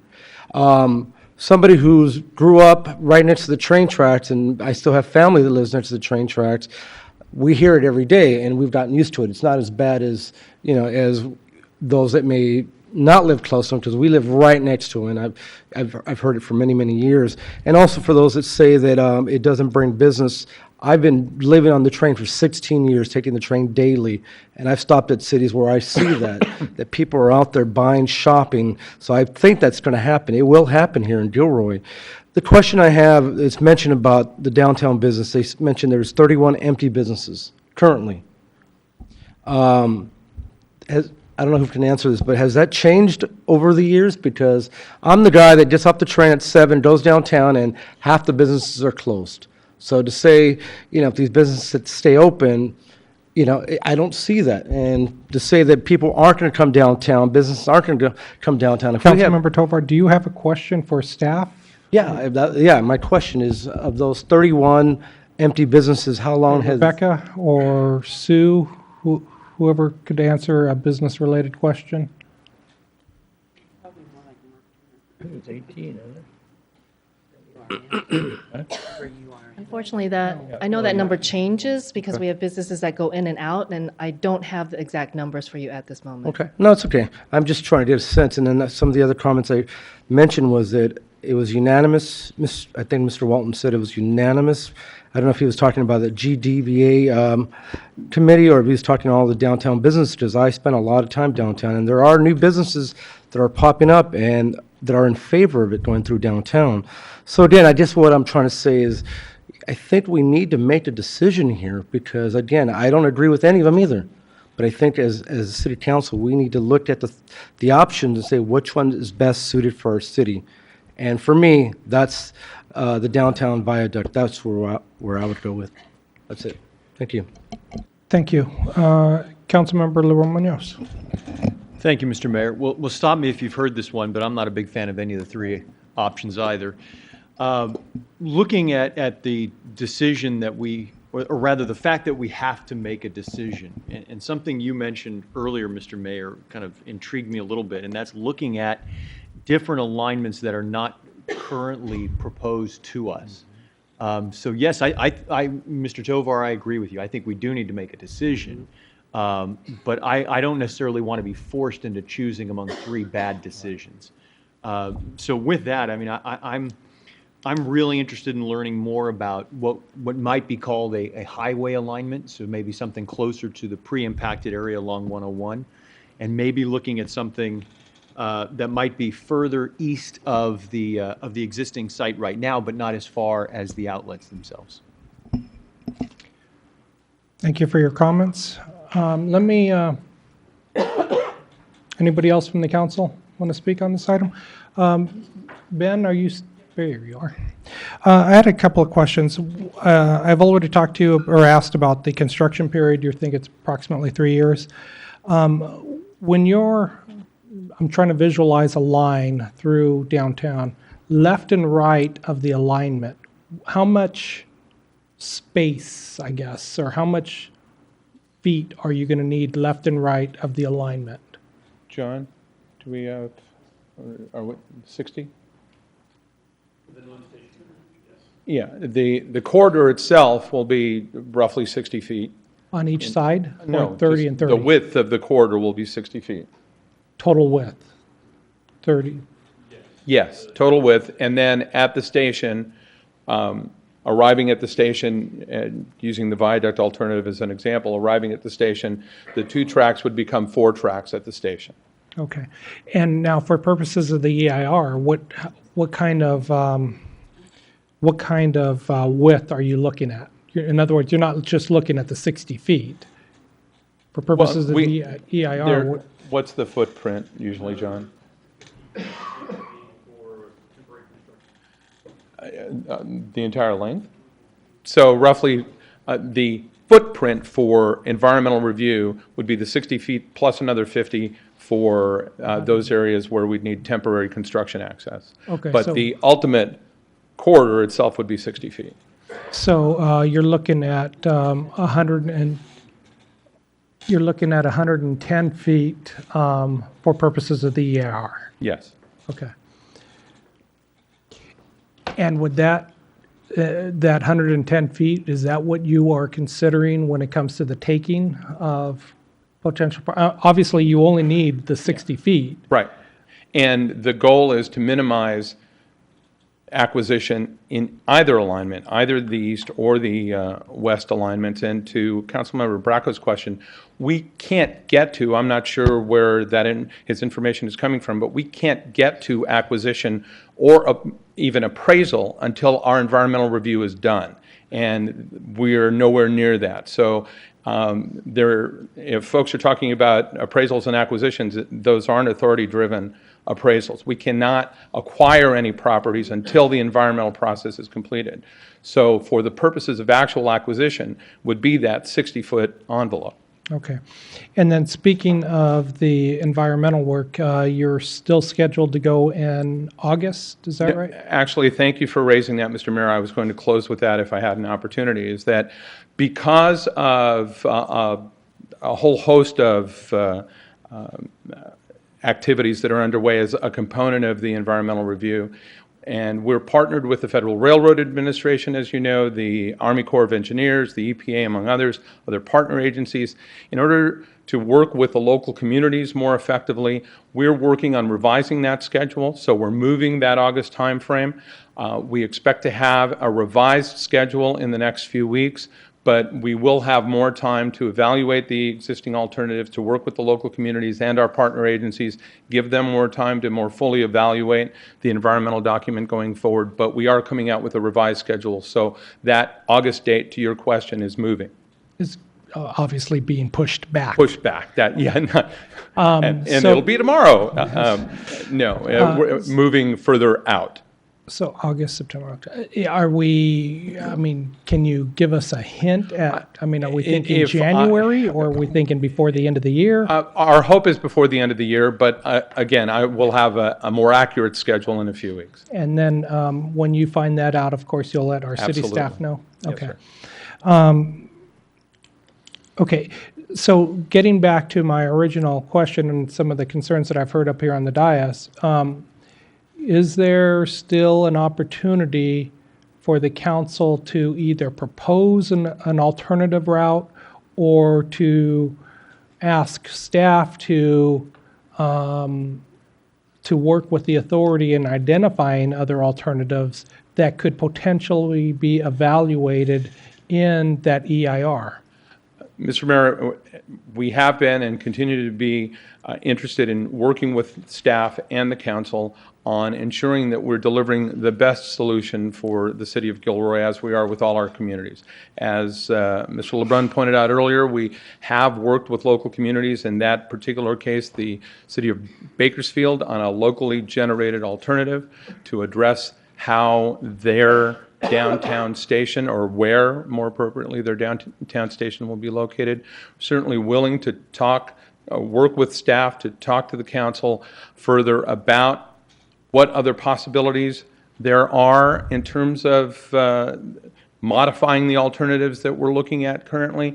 Having said that, it's important to know, as you all know very well, that everything we do when we're trying to develop an infrastructure project of this size in a largely built-out urban setting is all a matter of trade-offs, that we are where we don't have impacts on the downtown proper or at the current historic station site. There will be impacts elsewhere in the community, and we have to weigh those trade-offs. And along with the operational aspects and requirements of the project, access to a station facility, all those associated,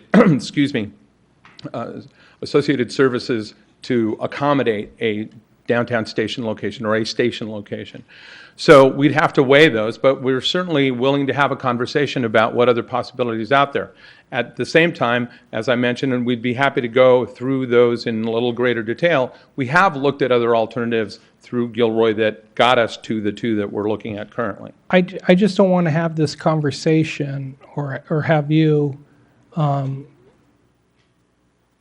tell us that, you know, we're able to have this conversation when the reality is, you know, it's not going to be a true conversation because, as you pointed out, you know, for whatever reason, the EIR is already set, or No, if it's not an option to really consider these alternatives, then I need to know that. Mr. Mayor, all I can tell you is that we can have a discussion about what's possible. For example, with the city of San Jose along Monterey Highway, we're working with the city and those local neighborhoods along Monterey Highway to ensure that the two alternatives that we're looking at, an at-grade or an aerial alignment down Monterey Highway, are the only two alternatives. We're looking at the possibility of some other options in that corridor. We're not sure if that will work, but we are having a conversation about whether or not there are other options. We've looked at multiple options along 101, getting from downtown San Jose to 101 to try and avoid the Monterey corridor. We've looked at multiple alternatives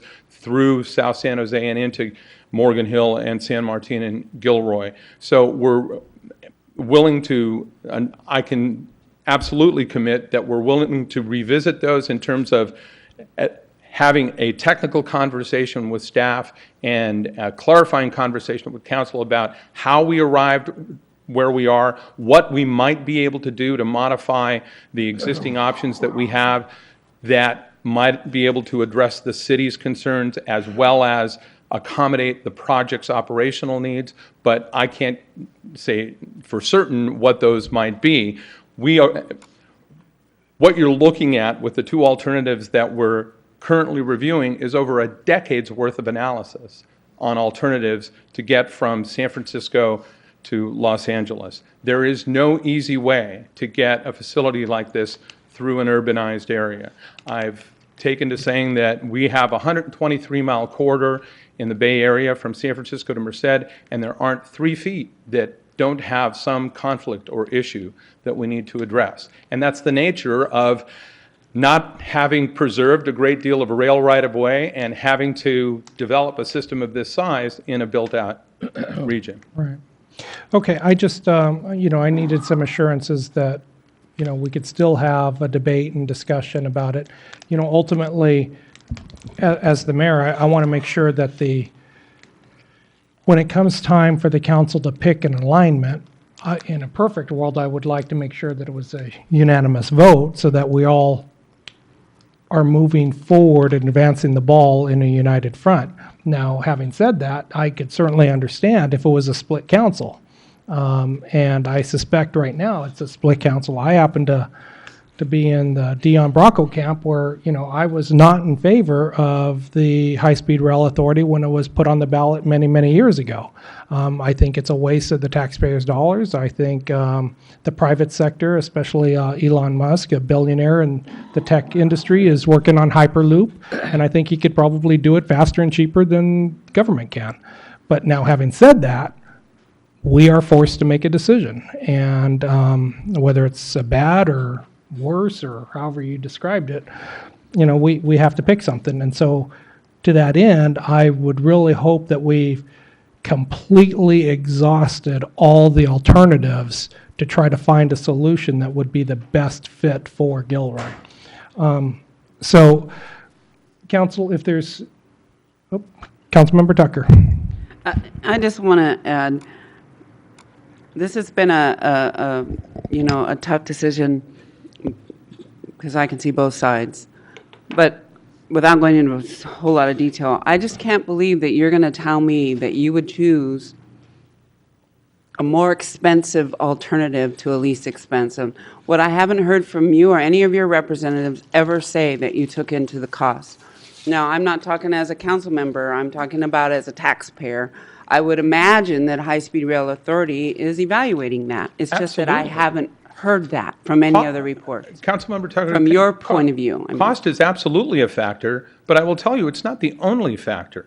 And again, from an operational standpoint and from a connectivity standpoint, Gilroy, in terms of a station location, Gilroy has an opportunity to be a regional hub in its own right. The Capital Corridors is working with the Transportation Agency of Monterey County to have trains go over the hill to Salinas and Castroville and Monterey, and Hollister wants to connect to the spur line. There's an opportunity for those folks to come here in a station location that connects them to the state, to Caltrain, to other resources, accommodating the kind of development opportunity around a core station location that creates an activity center beyond just the necessity to catch a transportation mode of some sort. So if that outcome, which is what we're really looking for, and if you talk to any members of the Governor's Strategic Growth Council, any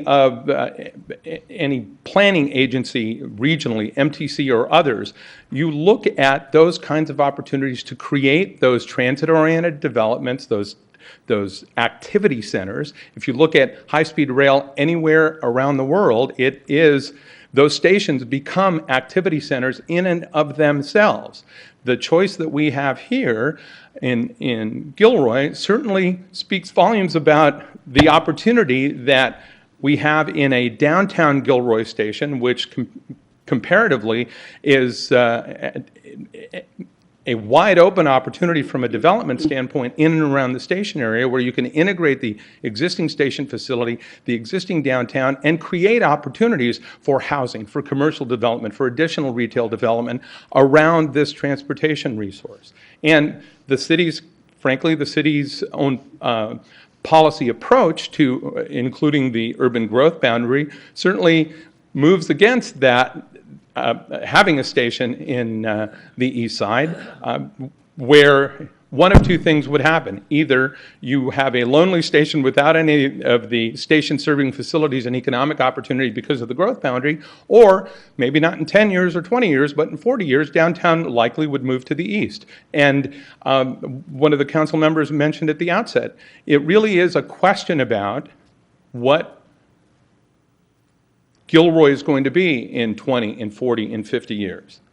And this is a centerpiece of that choice. Right.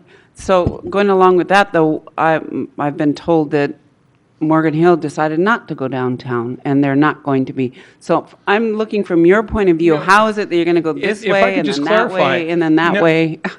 If I could just clarify, the alignments from South San Jose all the way to the Gilroy station all work together and can work together regardless of which alternative selected along the corridor. A downtown Morgan Hill alignment can still get you to the east side of Gilroy. A 101 Morgan Hill alignment can still get you to the downtown Gilroy station. They all work together. The choice that Morgan Hill is working on is whether or not they'd prefer an alignment through downtown or along the 101 corridor. That's the discussion that we're having with the city of Morgan Hill and trying to address Morgan Hill's interests. San Martin has significant concerns about the alignment coming through San Martin and affecting the San Martin community. That's how the county of Santa Clara got engaged in that conversation. So we're working with the county, and we're meeting with the San Martin Neighborhood Alliance in July to talk about their issues specifically related to San Martin. So we're working with every community as best we can all along the corridor to try and ensure that we're addressing those local issues. But the entire system, we still have to develop a statewide system that operates from San Francisco to Los Angeles.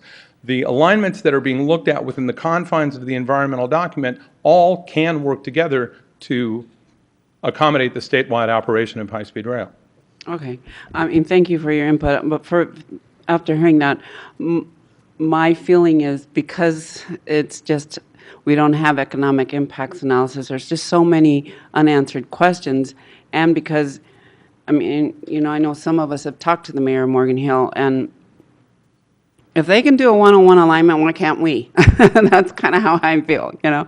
So I don't know about the rest of my colleagues here. I just don't feel like we should make the decision tonight, and I don't know if anybody, if it's getting pushed back, why can't we take some more time? That's my question. Okay, Councilmember Tucker, let me try to address that.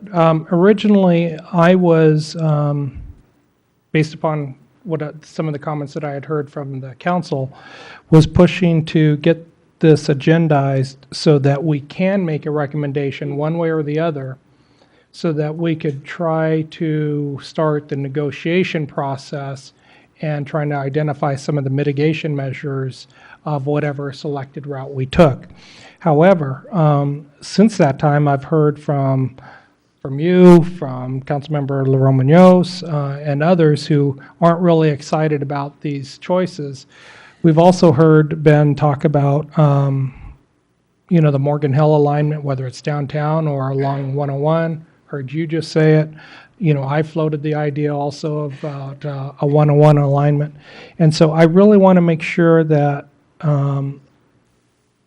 that I feel comfortable when a constituent comes up to me and says, well, did you think about this particular alignment? I can in all confidence say, yes, this particular alignment was evaluated. Now, whether those alignments are the ones that you've already evaluated, Ben, we need to know about those. But also, I think one that hasn't been discussed is an alignment along 101. And so I would be open to that idea of postponing this and directing staff to continue to work with the High-Speed Rail Authority to try to flush out those alignments before the City of Gilroy makes a final recommendation. Do you want to? Do you want to make the motion now? Sure, I'll make that motion. It's been seconded by Councilmember Tucker. Let me just add to that, though, Ben, while you're up here. Under the EIR process, we have 40 days to comment. 45. 45 days to comment. How do you feel about allowing the City of Gilroy to have 90 days to comment on that EIR? Only because the reason why I bring this up is because, one, the technical analysis that is going to have to be done to be able to provide meaningful comment back to the authority may require the City of Gilroy to hire an outside consultant, somebody like that. So we're going to need, there's going to be a lot of stuff in this EIR. I appreciate that, Mr. Mayor. As a rule, the review time frame is set for the entire EIR for all of the communities. Having said that, I think as we continue to work with city staff, that the kind of analysis that you're talking about, I think, can occur in advance of the draft with the alignments that we land on. If, for example, we're working with staff to review the alignments that have already been evaluated and why they were withdrawn, to look at what the trade-offs are and impacts are of considering a 101 alignment that goes further down along 101 beyond what we've considered and what the impacts of that are and what the challenges and opportunities might be of doing that and how it relates to a downtown Gilroy station.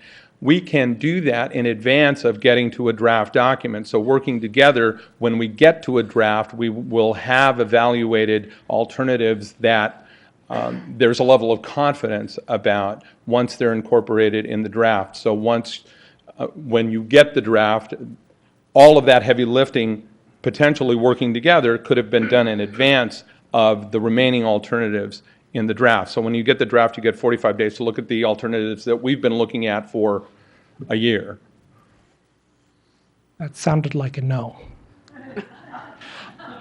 The 45 days is a statewide setting for review. Right. We have to keep that 45 days.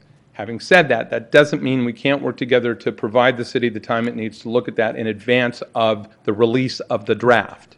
In advance, okay, so. But you're just providing the information. The City of Gilroy would still end up having to potentially hire somebody to evaluate that information. That's the city's choice. Well, if we want to be able to provide meaningful comment back to the authority, we're not going to have the bandwidth or the technical expertise to do it. No, I in-house. appreciate that, but using the PlaceWorks and BAE team as an example, they've done exemplary work in a fairly short period of time. We could certainly work with you and whatever consultant team you selected to try and ensure that you were performing the review that you needed to. I can't today say that I could extend the time 90 days. I understand that. I Okay. can't do that. All right. So, council, we have a motion and a seconded. I made a motion to direct staff to continue to work on the high-speed rail alignment, to identify potential alternatives in conjunction with the high-speed rail authority. Also, I would like to ask staff to send a letter to the high-speed rail authority requesting additional time for the environmental impact review comment period. As Ben just pointed out, he's not in a position to say yes or no to it today, but I am taking him at his word that obviously the information is going to be provided ahead of time and stuff. So that's the motion. Can you make sure, are you specifically including the 101 alignment? Because you didn't say that. The 101 alignment, yes, and the alternatives, including potential 101 alignment. Again, our goal, I think, Councilmember Tucker, is to make sure that we have fully flushed out all possible alignments so that we could be in a better position to justify it to the community. That's a motion. That's a second. Question. Any debate or questions on the motion? Question.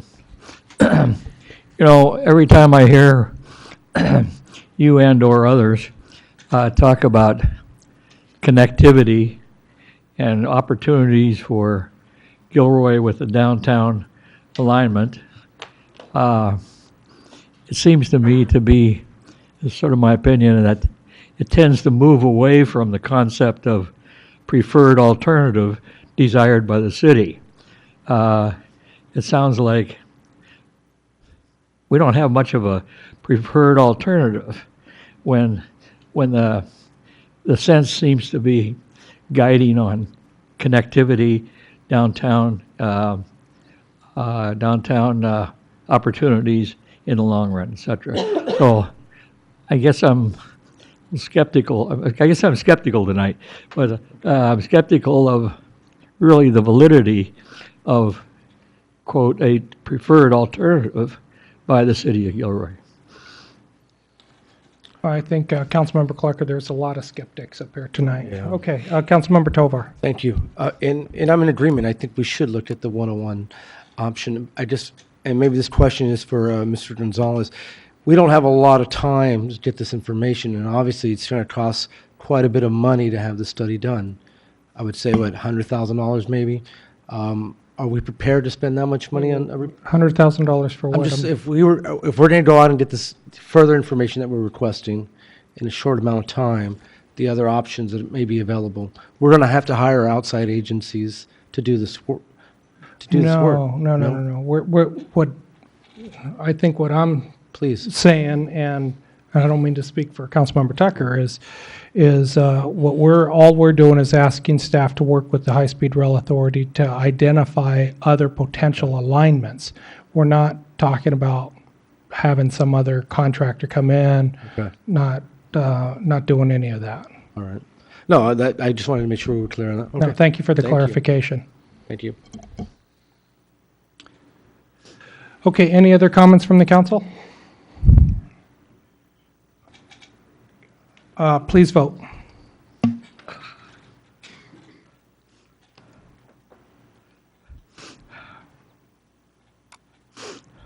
And that motion is passed unanimously.